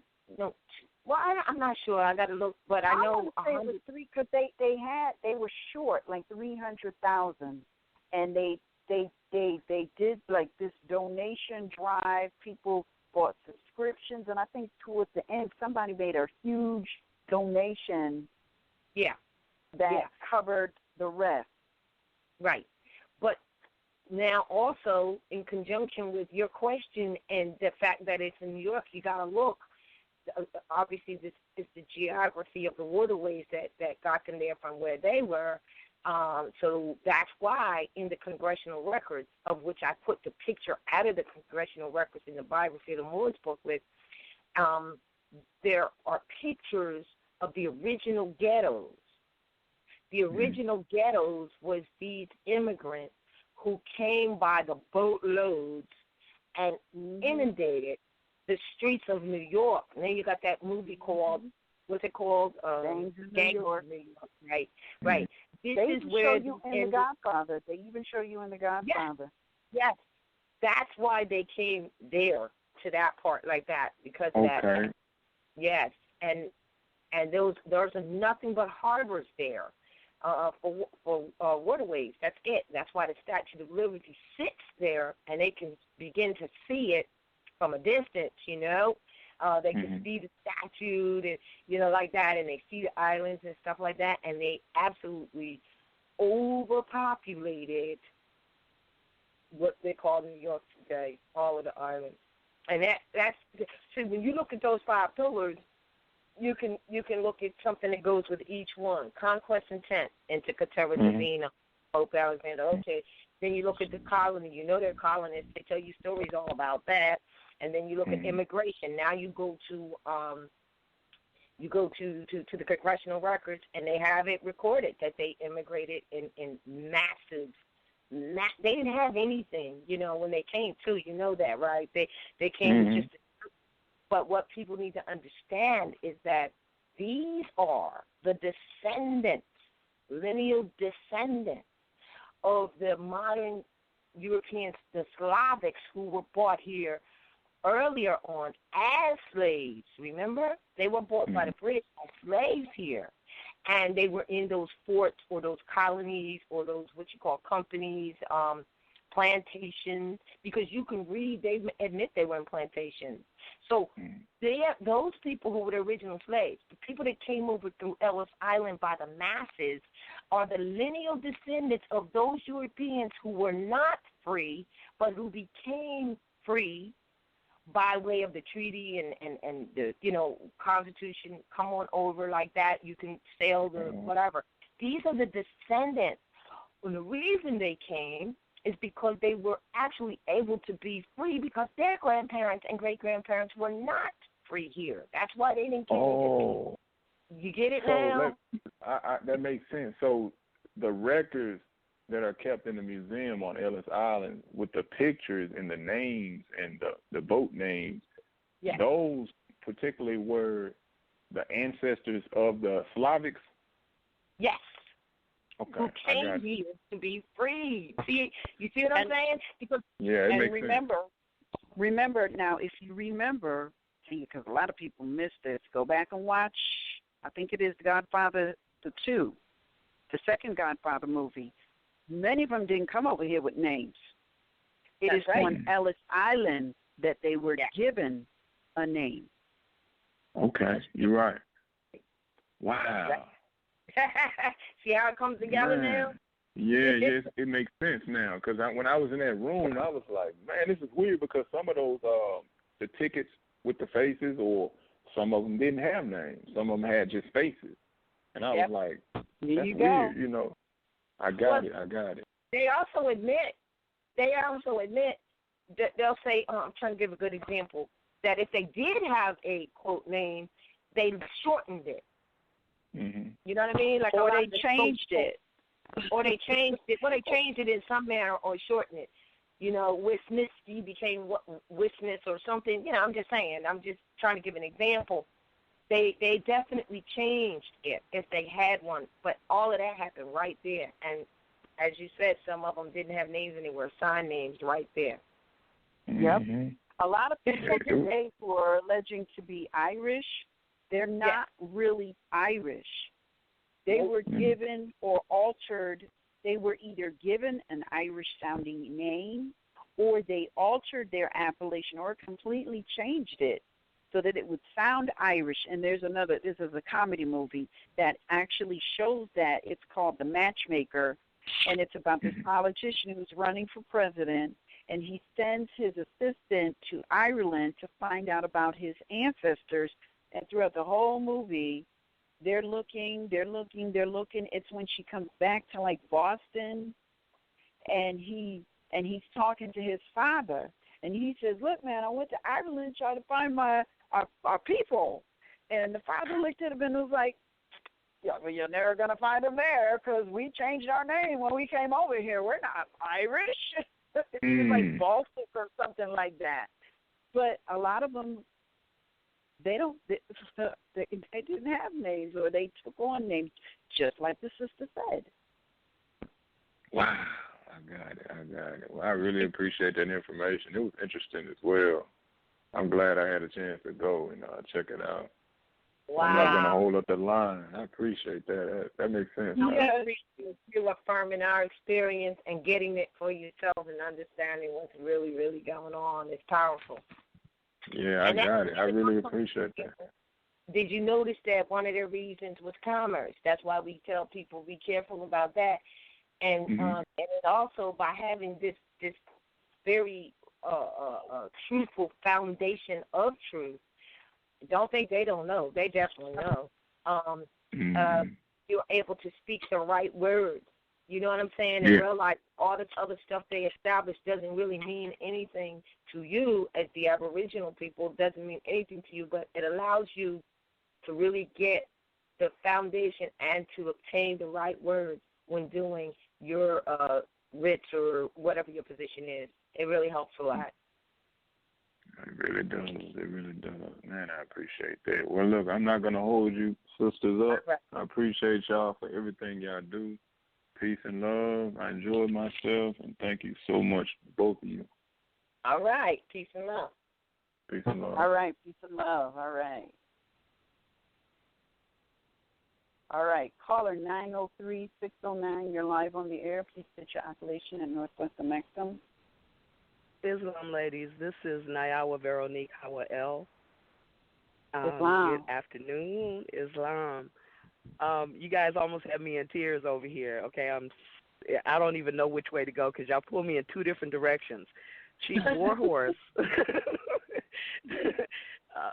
I ran into that video that you guys put up with Chief Warhorse before I proclaimed my nationality. And I know I have, quote-unquote, Native American blood in my family, and that's where I really wanted to come in and say some stuff, but I have a list yay long of all the things that I found out, you know, about what she was saying and to substantiate what she was saying. But just because Mario was just on there and you guys were talking about Ellis Island, I'm going to tag back to Ellis Island before I say anything about what Chief Warhorse had said. Dynamic video. Right. Okay. I've never been to Ellis Island, okay? But I am following you guys so much I feel like a stalker sometimes, okay? Because you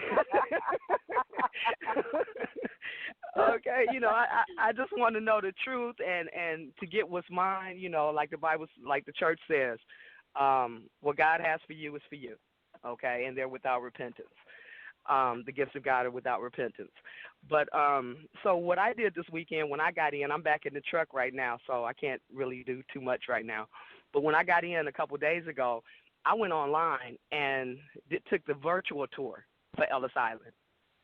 Okay, I love the broadcast last week. I sent Anaid, Sister Anaid, I sent you a response to an email you sent me, and on the bottom end, I talked about I was writing an article because I was inspired by last week's broadcast on Tuesday, Wednesday, and Thursday when you guys talked about the 5 tenets, okay? And then on Sons of Allah, they talked about how Jesus is a principle, Jesus as a principle, okay?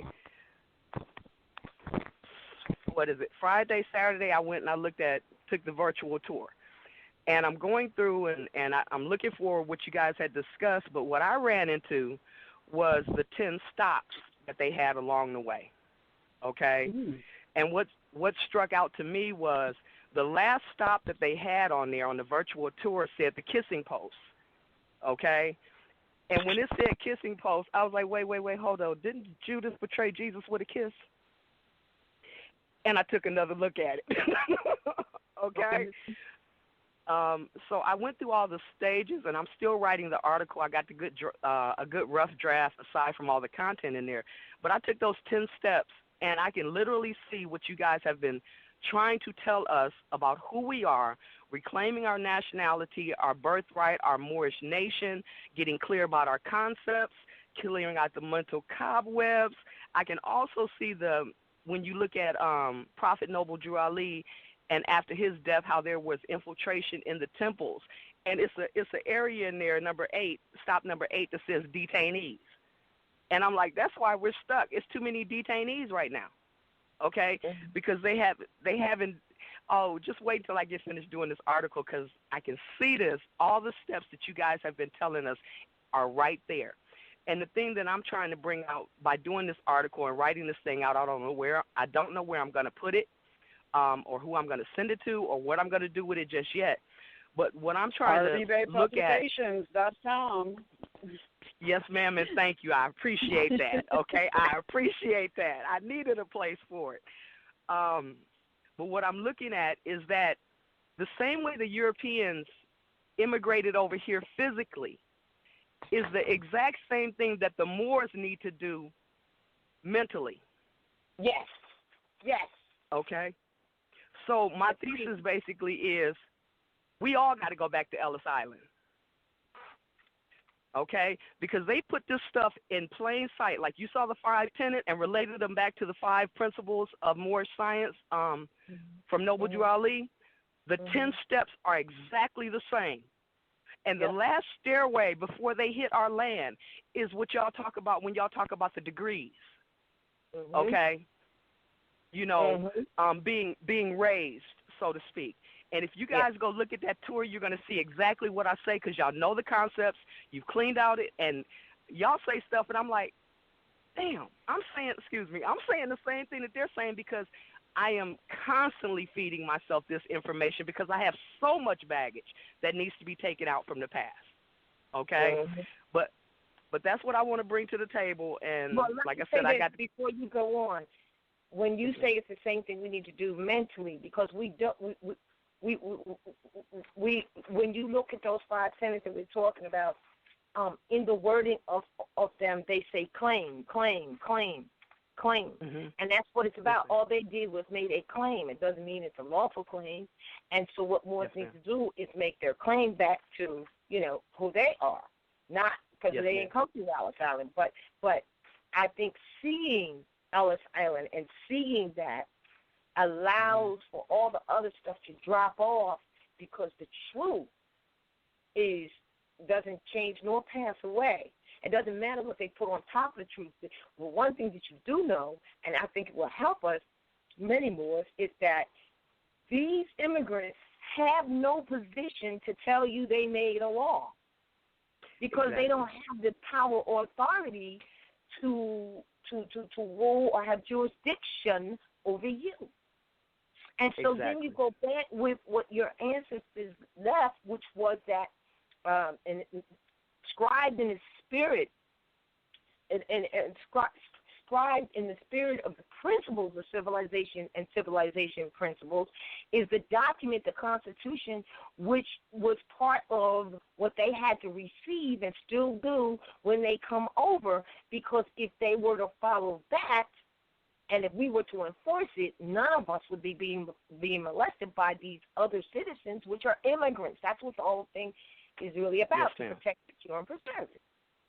So do you need to go there to see that this is really what it is? Because the other thing you recognize when you go to Ellis Island or even do the virtual tour, they're not even really talking about you. They're talking about their history and what they had to come through.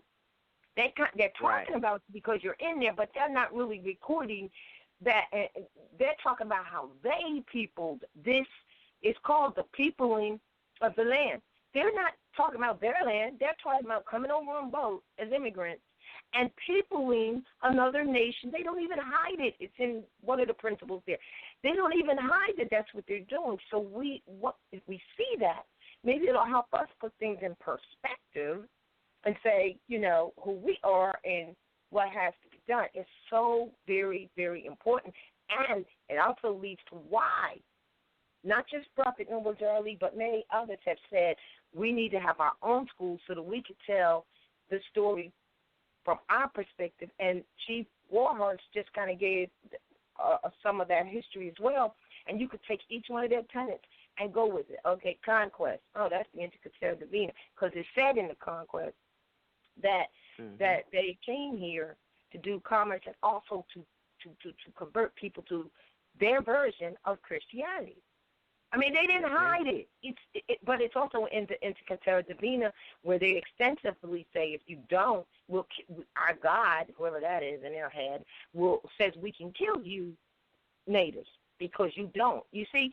So we could take each one of those and recognize the truth that is strangely mixed with falsehood, because they left out the part where you're concerned. What is your view of that? What is your, anyway, your story, how do we tell that story? Because they're not telling our story, and they're not teaching our story. Not at all. They're teaching theirs. Exactly. Islam. And since you jumped back on Chief Warhorse and spoke about the institutions, I think you. Well, I want to touch on the institutions. one thing that I noticed when I was looking at it is that, okay, when she talked about the forts, she talked about the institutions. I'm going to go a little bit further, and I'm going to speak as far as the Native Americans, quote unquote, how they the events that led up to the ghost dance, if you would, where the adults got tired of them taking the children and putting them in these Indian schools, okay? And I noticed a similarity between them being put in Indian schools and us as, quote unquote, misclassified black people being put in neighborhood schools, okay? All right?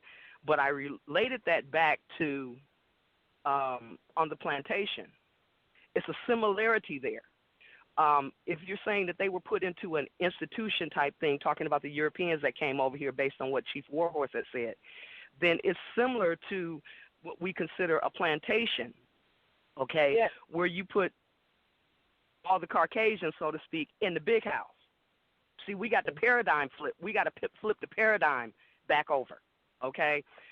We were Aboriginal and Indigenous, and we were supposedly, according to the history that they gave us, we're out here in these shacks and barns and all of this other stuff, but actually we're dealing with nature because we're closer to nature. Our science deals with nature, okay? If you take the emotionalism out of it, if you take the pain of slavery and enslavement out of it, okay, we're still in our natural environment because we deal divine law, and nature's God.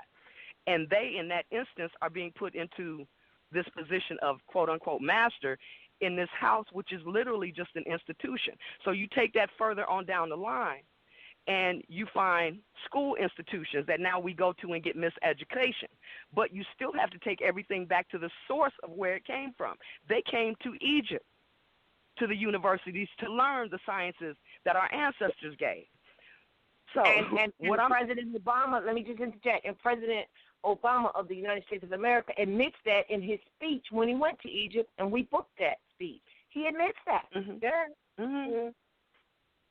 So what I'm saying is most of the concepts that we have, we're arguing over the details, like I said, on some of the other stuff. But if we flip the paradigm back over, we've been looking at it the wrong way. Not everybody, but trying to undo this mental slavery. We've been looking at it the wrong way because the examples are right there, like what's his name? Sabir Bey was talking about Tommy Davidson. I looked up that video, and Tommy Davidson was talking about Queen Hatshepsut's obelisk. One of them sits in Central Park unguarded. And the only fake one that they can give you is the one that's in Washington, D.C., but we're always running to Washington, D.C. Okay? Mm-hmm. Try to get some civil rights, this, that, and the other, and we don't see what's hidden right in plain sight. Okay? And can I also add while you interject, same thing goes with the Statue of Liberty. If you watch that movie called National Treasure, I believe it was, or one of those offshoots of that, or one of those movies, they say there's 3 statues. They only show you 2. The third one is the Moabite sister, and it's in France. I have a picture of it. I have it. France. Right. Okay. And this is sister, and she's holding up the lamplight. Because, that's the true eternal light, coming from, the truth of Mother. They never show that. So go ahead. Okay, and see, that'll go back to Hatshepsut's, I can't say her name real well. One of her obelisks is in France. The other one's in, okay, thank you. I'm still not going to get it right. I actually studied her when I first came into this information, found out all about her. She was an awesome, awesome king Moabite. Okay. I mean, it's going to get deep, and the scales are going to come off because when you talk about the queen that was in Philadelphia, when you talk about Queen Khalifa, when you talk about Queen Yoruba, when you talk about Hatshepsut, I can't get that name right. Hatshepsut. Okay. When you talk about this, it all goes back to the feminine principle, and not that we're discounting any male principle at all, okay? But that's the thing that they're suppressing because even when you go back to the Native American diaspora or you go back to the Native American concept that we're Indians misclassified as Negro, Black, and Colored or Native Americans misclassified as all these other tags, it's a matriarchal system. So when you go back, for example, I'm going to some of my notes. Okay, I'm just gonna put some of my stuff out there. Okay, my great grandmother was supposed to be full blood Cherokee. My great grandfather or great great grandfather was supposed to be a dark skinned Frenchman from Louisiana. But in doing our history, we find out that our family came out of North Carolina, which runs you right into the Trail of Tears. But yet, what Chief Wildhorse was saying about treaties made between Europeans is out there on YouTube to find that when they came down and couldn't cross the river because the river got so low, they brought them down to another fort that she was talking about. And then in the video, they're saying that's where they made this treaty and recollected themselves, okay, because they had lost so many. They recommitted themselves, okay, and crossed on over. So, and then you put Plecker in there, the fact that he denationalized us and wouldn't let us be called white or Indian, okay, or Native American, had to take them other tags. All of this goes hand in hand that we were here. Now, going back to the Metaweewin, when I say this, one side of my family is from Mississippi. You find out Mississippi is an old name, or a derivative of an old name. When another side of my family is from Arkansas.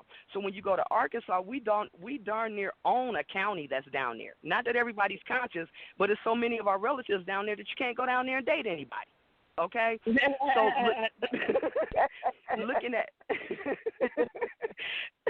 looking at that history alone, trying to figure out where exactly did I come from, because I've been doing this study for a while, trying to get to this point for a while.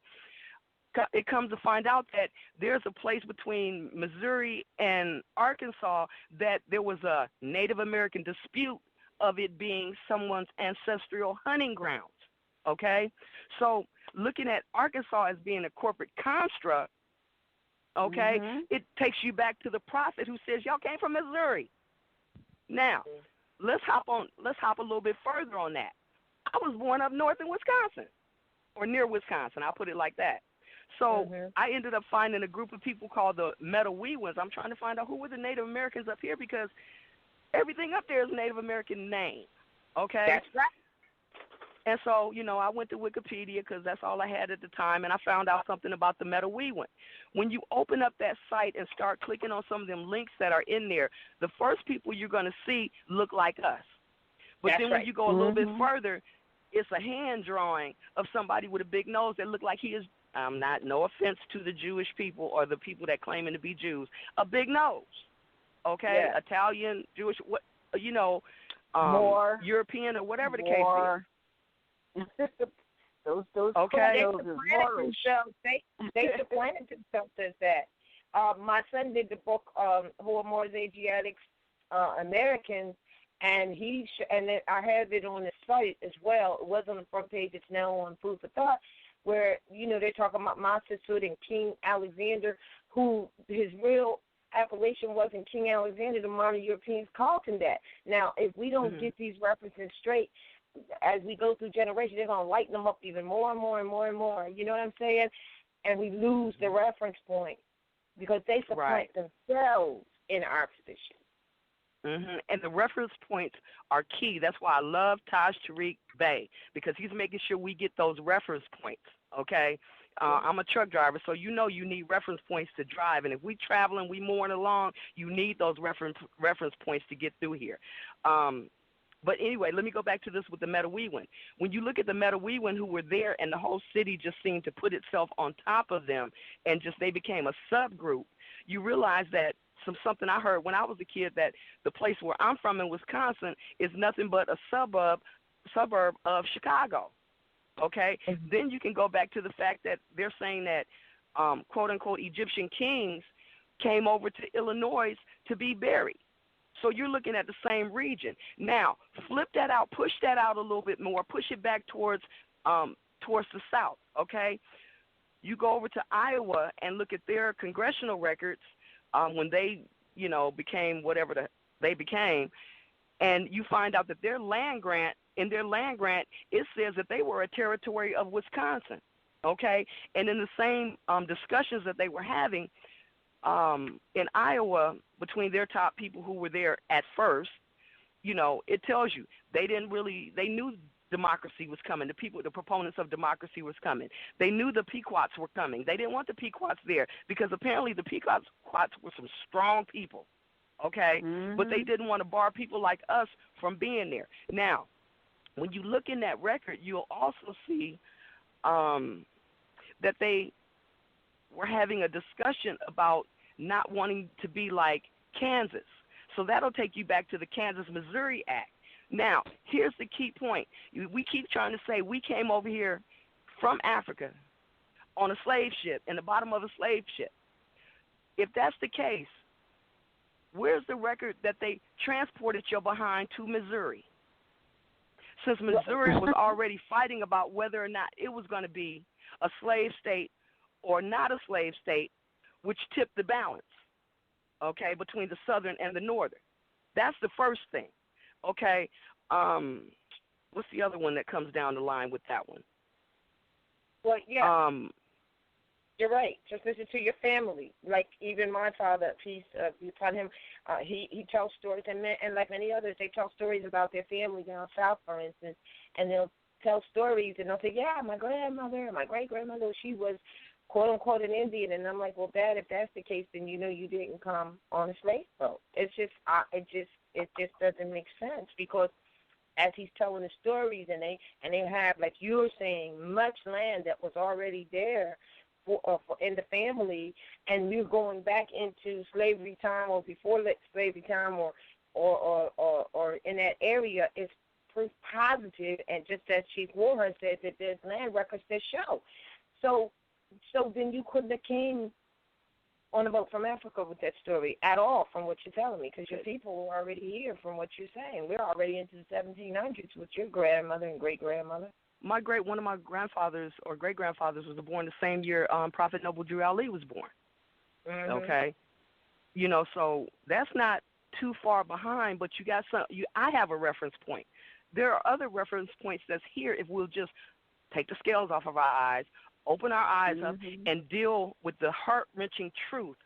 Not just we're victims, but the fact that we are a powerful, mighty, spiritual, God-ordained people. And I don't mean God as in 6,000 years ago. I mean the eternal, the ancient, okay, and all of this. Another thing I'm going to drop in here is that here's another clue, okay, blood types. When she said about your pedigree and your blood types, I'm type O. Okay, all right. Type O is a. You're all. Okay, that's like type O. Girl, that's it. Okay, so it goes to a lot of stuff. But that was kind of for me. Let me throw something back up in here. When she talked about the estates, Fort Pike, Fort Smith, I want to relate that back to the fact that there are caverns all over this country. When she said that they used Fort Pike to store food, you go back to Columbus's or the Pilgrims' memoirs and diaries of how they stole food from the Native Americans when they landed on the eastern seaboard. Okay, but bring it up to date. I'm a truck driver, so I know these things. I've been down in the caves. There are companies that are storing food today in the caves that you can get trucks down in there. We already know this. But do you think they dug that out? Do you think it was Nope. You know what I'm saying? We talking about what we did on the land that was so heart-wrenching for us that we had to cultivate the land and we were in slavery this way and beaten and whipped this, that, and the other. But all of it's ours, okay? And so to say we were the ones that dug those caves out, just like Taj and them talk about the Mississippi being dredged or the Great Lakes being dredged or anything like that. We were already here, and the thing about it is our mindset is so freaking small, okay? We're way bigger than that, and we're just not opening up our minds the way that we should. For example, when you go to the Avalon Project at Yale University, which you can go to online, I put it up somewhere online to let people know about it, the documents are there, not just the ones that we've been talking about, like the Secret Treaty of Verona, the Terra Divina, but the other treaties are there.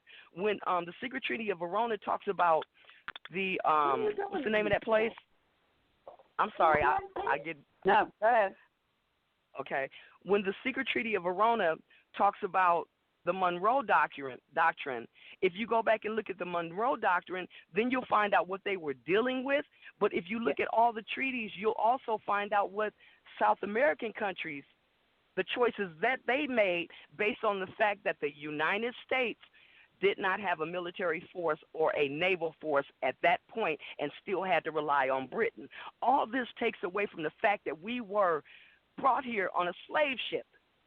Okay, the historical records are right there. Okay, now when I talk about like Noble Drew Ali talking about it being a divine and national movement, you guys in the physical, nationally, okay, in the physical, went to Ellis Island. Me sitting over here, not able to go to Ellis Island, kind of did it in the spirit, divinely, to see what messages were there. Okay, look back at the Avalon Project and look at the case of the Amistad case with John Quincy Adams. The actual conversation was there. It ain't just a movie. It's an actual event, and it breaks down what treaty he talked about, what they tried to do, but more than anything else, it breaks down the fact that the travel route that they took. And the reason why I find that key is because if we get back into our proper mindset, knowing that we're spirit before flesh, that we're manifested in the flesh, so to speak, you can actually look at that route and see the framework of what we have to do. Came from freedom. We came to a lower position. War was captured in war, this, that, and the other, trying to get back home to our free national state, and they took him back up north, and that's where he ended up in a courtroom. And that's where he stood on law. Okay? Now, we're supposed to be Moors, and Moors are supposed to be those who moor across the sea and the universe and everything. Come on, Moors, wake up. Learn who you are. It's right there. And we need to pass that last stairway and reclaim our nation. Yes, sister. You know, you just reminded me of something else that we forgot to mention, and I assume Brother Mario is still listening because he did take he took the ferry over, and we're sitting there, and remember, and when you're talking about Moor, the first Moor is associated also. Yes. And I told people that I said it's transitive. It's it's associated with voting. And that's why they call it the moorlands or the wetlands or the marsh lands where the water meets the earth content. And so we're there, and when they pulled the boat up, they said the boat is now moored at Liberty Island. Or when we got to Ellis Island, the boat is now moored at Ellis Island, and we will be moored here for about 10 minutes or something like that. I'm like, look at this. Yeah. You know. And so I'm sorry, go ahead. I'm probably taking up a whole lot of your time. I don't mean to. I get excited about this. No, you need to come back. You know, you need to come back and just do a full presentation. That's what you need to do. Yes. You sound like you did some excellent research. And see, this is exactly what we need people to do. The prophet said there is work enough for everybody. That does not mean that everybody's supposed to be doing the same thing that one person has already done, because there's so much that needs to be done. There's so much that needs to be researched. Before we can change where we are today, we got to be able to show how we got here lawfully. You know, and when I say how we got here lawfully, we didn't just drop out the sky. There's literal documentation as to everything that has happened. How did the finance change from silver and gold being required of corporations to Federal Reserve notes being demanded without really demanding them? Because, you know, nobody says, I won't accept anything but Federal Reserve notes. Nobody says that. But if you send them something else, they won't accept it. But this is something that needs to be researched. The monetary standard of this land is documented in the Coinage Act of 1792. So if somebody was to take the time to go to 1792 and to bring the history forward, you will have the keys to why Federal Reserve notes is not to be used today. That's just one. We got the utilities in all their various forms. We got the right of air. You know, everybody's charging us to transmit on our airwaves. whether it's the phone or the internet, everybody's charging us. There's so much work that needs to be done, so much. Exactly. So you took the time to do that history, so we need to make a place for you to present it. Islam. I mean, we got the forum. Okay. I mean, I will do my best. I'm new, and I thank you. Okay, I thank you. You're also ancestor. Yes, with the old type blood, with the old type, which is the 360, and a lot of people are doing this. I'm going to do my blood type and see what quote unquote tribe I came from, without realizing that one mother's breasts have given us all such. So there's nothing wrong with you wanting to know what your type is, but it all comes from the 360. So what's the point in that other than to possibly know what deficiencies are in your blood that you might want to correct? But it's certainly not to find out what tribe you came from necessarily based on that blood. Right. Not at all, because I have something better than a tribe. I have a nation. Okay? Hello. In 2005, when I was out here, just driving, like someone told me when I first got into trucking, they said, you're going to have a whole lot of time with God in the truck. And I'm like, okay, I don't know what that means, but okay. And I'm traveling, and I get this thought in my head of how nice it would be for us. And when I say us, I'm talking about us here on this continent, to have a central place where we can come to as a nation, okay? And I know we have our regencies and all that other stuff, but it was like a burning desire in 2005, like that's supposed to, be something that we have, because being raised in Christianity, they had a place that they could go back to, okay, that they called their temple. So it's the same thing here, and that's where I'm like, when y'all say we need to reclaim our nation, we don't need to start a new government, because this is our government, and there's substitute viziers and secretaries and all that stuff. We just need to go and reclaim ours. And I really think that taking the mental steps that the Europeans took at Ellis Island, step by step by step, so you can understand what you're doing at each step, is going to clarify some of those concepts, those misconceptions that we have. Okay, right. And I'm hoping to put that down. They did, though. We don't have to do what they did, because what they did is the opposite of the principles of love, truth, peace, freedom, and justice. But knowing that can help us, as you're saying, to understand those steps. They're very important, and then put what is correct for us in that place, which we already know what it is, the divine principles, because we are the law manifested in the flesh. That's what all law is. So we don't want to necessarily do what they did, because they are immigrants. We are not. We can't do what they did, and that brings us to a lot of the quote-unquote processes that a lot of our brothers and sisters and Moors are trying to do, that really comes from what they did or have done that you could never really do, because it doesn't apply for the simple fact that you tied to the land by primogeniture and by inheritance. It's an ancestral estate for you. It's your national domicile for you. It is not a national domicile for them. And so, therefore, you can't do the same thing that they did. You can't come from the same perspective, of which too many have done that, to find, that that's not really the answer. And that's what I was going to say. We would have to come together knowing that the tribal name, if you will, or is a family name of families of tribes of the same nation. Yes, ma'am. And and so back at El Salvador, they claim this, they claim that, they claim that. So from that perspective, absolutely, we have to do the same thing and make the claim. They disenfranchised us mentally from that. And so I can definitely agree that we have to go back and make the claim, which is what the judicial notice and proclamation is. It's simply making a lawful notice of your claim. You're not looking to see whether they agree, whether they recognize, whether they don't recognize. It's not being filed with a file number. It doesn't matter. It's just, what we have to do. So I agree with that. Let me put this out here just so it's out in the airwaves so people's minds can kind of go there. Go take the virtual tour if you can't get to Ellis Island to see this for yourself. But I'm going to give you the 10 points so that you guys can kind of have it out in the airwaves. The first one was the passage. The second one was the arrival. The third one was the baggage room. The fourth one were the stairs to the registry room. The fifth one was the registry room. The sixth one was the medical.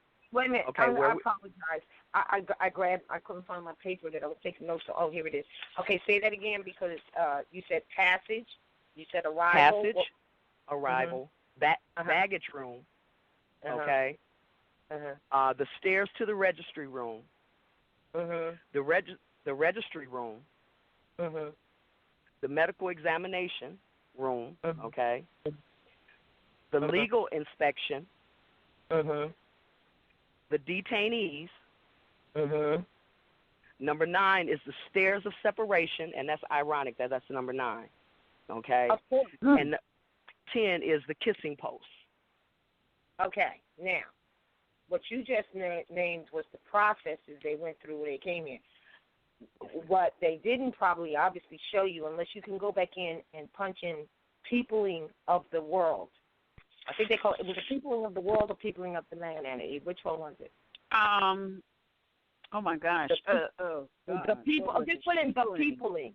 Just put in the peopling because that's what they call it: peopling of the land or peopling of the world. Now, there's only 5 principles that they have there of that action based on the very first one, which is called conquest. Now, what you did is show the 10 processes of what they did once they got here to become as immigrants and to be registered in. And so that's not to be ignored, but the foundation of it all is, and I don't know if you had, I don't know if virtually they show this, but if they do, go get that. But I can tell you now there's only 5 principles with that. Conquest is number 1. Number 2 is colonization. I mean, after all, all they could do is colonize. It's not their nation. And when you read the paragraphs, they admit all of this. Number 3 is immigration. That's when they brought, let's bring Auntie M and everybody else over. And number 4 is the enslavement. And that's where the African slave trade does come in because they tell you they did that for them to do the work. Number 5 is annexation. That's the underlying foundational principle of them coming, and what you have outlined is the 10 steps of what they did in that process once they got here. But you got to check out the 5 principles, which are absolutely opposite. Conquest, colonization, immigration, enslavement, and annexation is opposite of love, truth, peace, freedom, and justice. Exactly. All right? That's why we do everything. That's why we're doing it in reverse, because we're a different type of people. I'll put it that way. Exactly. There was something else, and the reason why I want people to understand why the points are so key. The points of the process are so key, because, for example, when you guys tried to tell us about the legal process that we have to go through, the lawful process that we have to go through, you talk about the doctrine of discovery. Okay, we talk about declarations or legal notice or whatever, and what we're talking about is a title. Basically a lawful title for a document, and that's the doctrine of discovery is a title, okay? These are just titles, but inside of them, each one of them, things change about them because it depends on what you're doing to ask for a doctrine of discovery on what, taxes or what, a bill they say you owe or, a ticket or summons that you're trying to address or anything like that. The content is going to be different, but the title is the same, okay? And that's it. We got to get down to the details. There's specific details on each thing that you guys bring to us so that we know what the reference points are. And then you take that framework and then you go look, just open your eyes up and look, okay? Because, oh, my God, I see so much. It's just, I love it. Yeah. Okay. Yeah. I love it. But I'm going to go ahead and yield the line. I just wanted to let you guys know, everyone listening out there, my Moorish brothers and sisters, I love you. with all my heart for everything that you guys have done, okay? I mean, there is just a fire burning inside of me thinking about the fact that I can one day say, we did this. We reclaimed this. We stood on this. We made our voices and our time on this earth in this season, in this era, count for something. And I just want to say this as well. Ladies and gentlemen out there, sheiks, sheikesses, teachers, master teachers, active Moors, you guys are going to go down in history, and I love being a part of it. Thank you. Yeah, right. Islam. All right. Our next caller is Brother Bakari. Islam, Brother Bakari. Greetings. Greetings. Oh, wow. Yeah, this is honors to the panel. Great show. Man, I just love it. And I just, it got me to thinking about a few things. Obviously when you were, one of the major topics of discussion today was Ellis Island and colonization and so on and so forth. And so it was easy for me to think of a few things in terms of how colonization, when I think of those 5 pillars that you mentioned, once you physically visited the location, and then when you look back through some of the things that we've been told to study in terms of the Treaty of Verona and various other treaties, and how Taj Tariq Bey has been talking about this, and Roswell Maya, and many more have been talking about this for decades, but Taj Tariq Bey has certainly been out in the forefront, and it's certainly how the church, the Catholicism has been used hand in hand with the military. And so specifically, one can simply go online and Google forts, colonists and forts, and all of these locations, the church is always there, either in the fort or near the fort. And it got me to thinking. On many of the tactics. I say again, many of the tactics and protocols that they utilized were straight military, straight deception of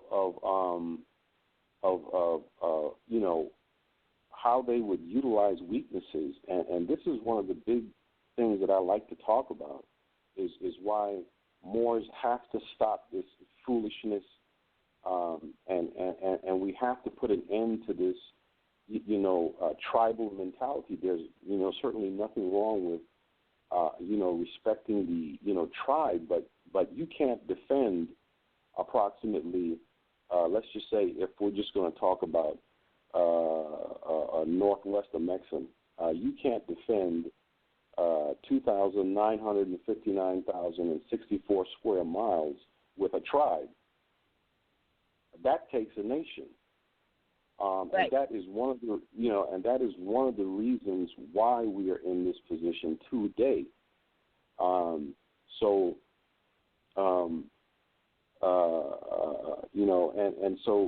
again, we have to come together and we have to find what is most important for the progeny.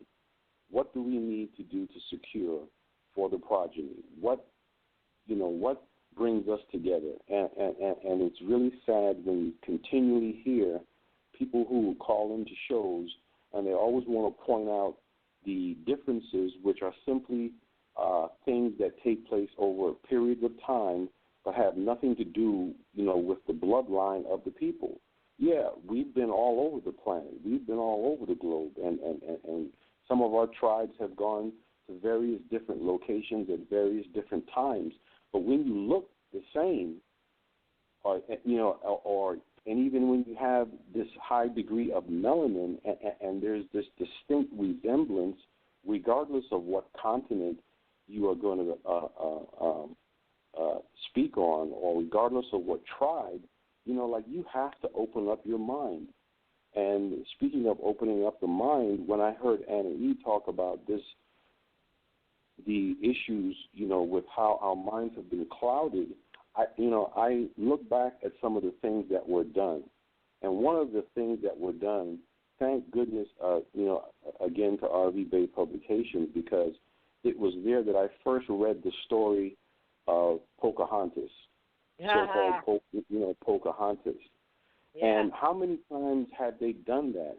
And one of the things that they always, that they have utilized, in many different instances, is that they would ingratiate themselves with one tribe, and then they would stage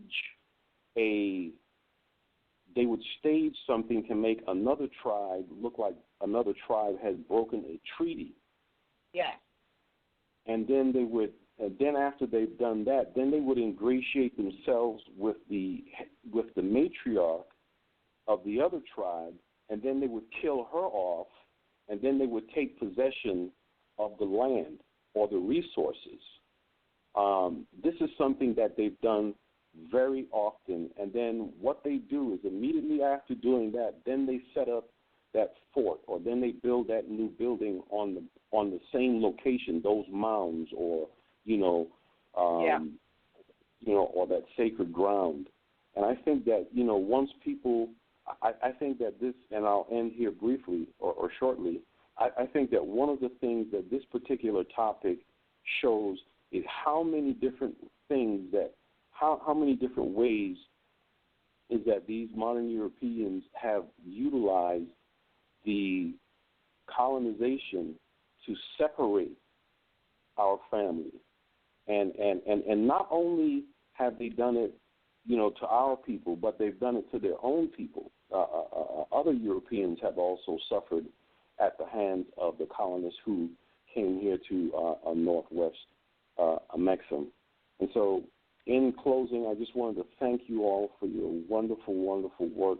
I really thank you, and because I would have never known about this had you guys never gone to Ellis Island, and it just started me thinking about this, because I just went online just briefly, and I just typed in forts in North America, colonial forts, and I'm looking here just in the Great Lakes area, listed under the Pontiac's War of 1763, and they're just littered. They're just everywhere. It's just incredible. So I yield the floor. I love you guys. Yeah, and they don't tell the stories truthfully about a lot of the wars that were done on the American soil and what they were really about. As much as we ought to really know what that was really about. They don't teach that in the schools like that. And I always wondered, why is there a Spanish-American war on American soil? And I know now that those were the conquests where they took the name of Spain, because they were really coming from what that was actually Andalusia. It's just the same as they do now when they go all over the globe in the name of American, when they're really not really speaking on behalf of the American, true American, and they're definitely not going with the law of the land at all. They brought in their democracy, which is definitely shows you that's their conquest. But everything that you're saying is we have to recognize that, yes, it's built on their conquest intent. And then everything falls in place. Now, many say they conquered and whatever. That doesn't mean they have any title to the land just because they maybe came over and their first conquering, if you will, would be that they want disease and viruses that actually killed the people off just by their mere presence. That was they even admit that right there on the post. They say viruses became an unintentional warfare or something. Yeah, I don't have it in front of me. They're saying it was unintentional, but it's not unintentional. Today is biological warfare, but they admit all of this. It's really a necessity, I think, for us to really put in place. But there are many of us, as we heard on the radio, on the recording with Chief Warhouse, that call in, well, I'm African and I can't, and maybe you did, and there's a place for you in that 5 principles, of that 5 foundational. That came later for the purpose of enslaving, with the help of your own people, to come over here and to do hard labor and stuff like that at that time of their, mainly their reconstructing. Because that's the reconstruction era for them. They were reconstructing that which was. So, Islam. Definitely. And another thing, I just want to say this last quick thing here. So these folks came over here as colonists, and they, it's very deceptive. I mean, it's sickening how deceptive they were.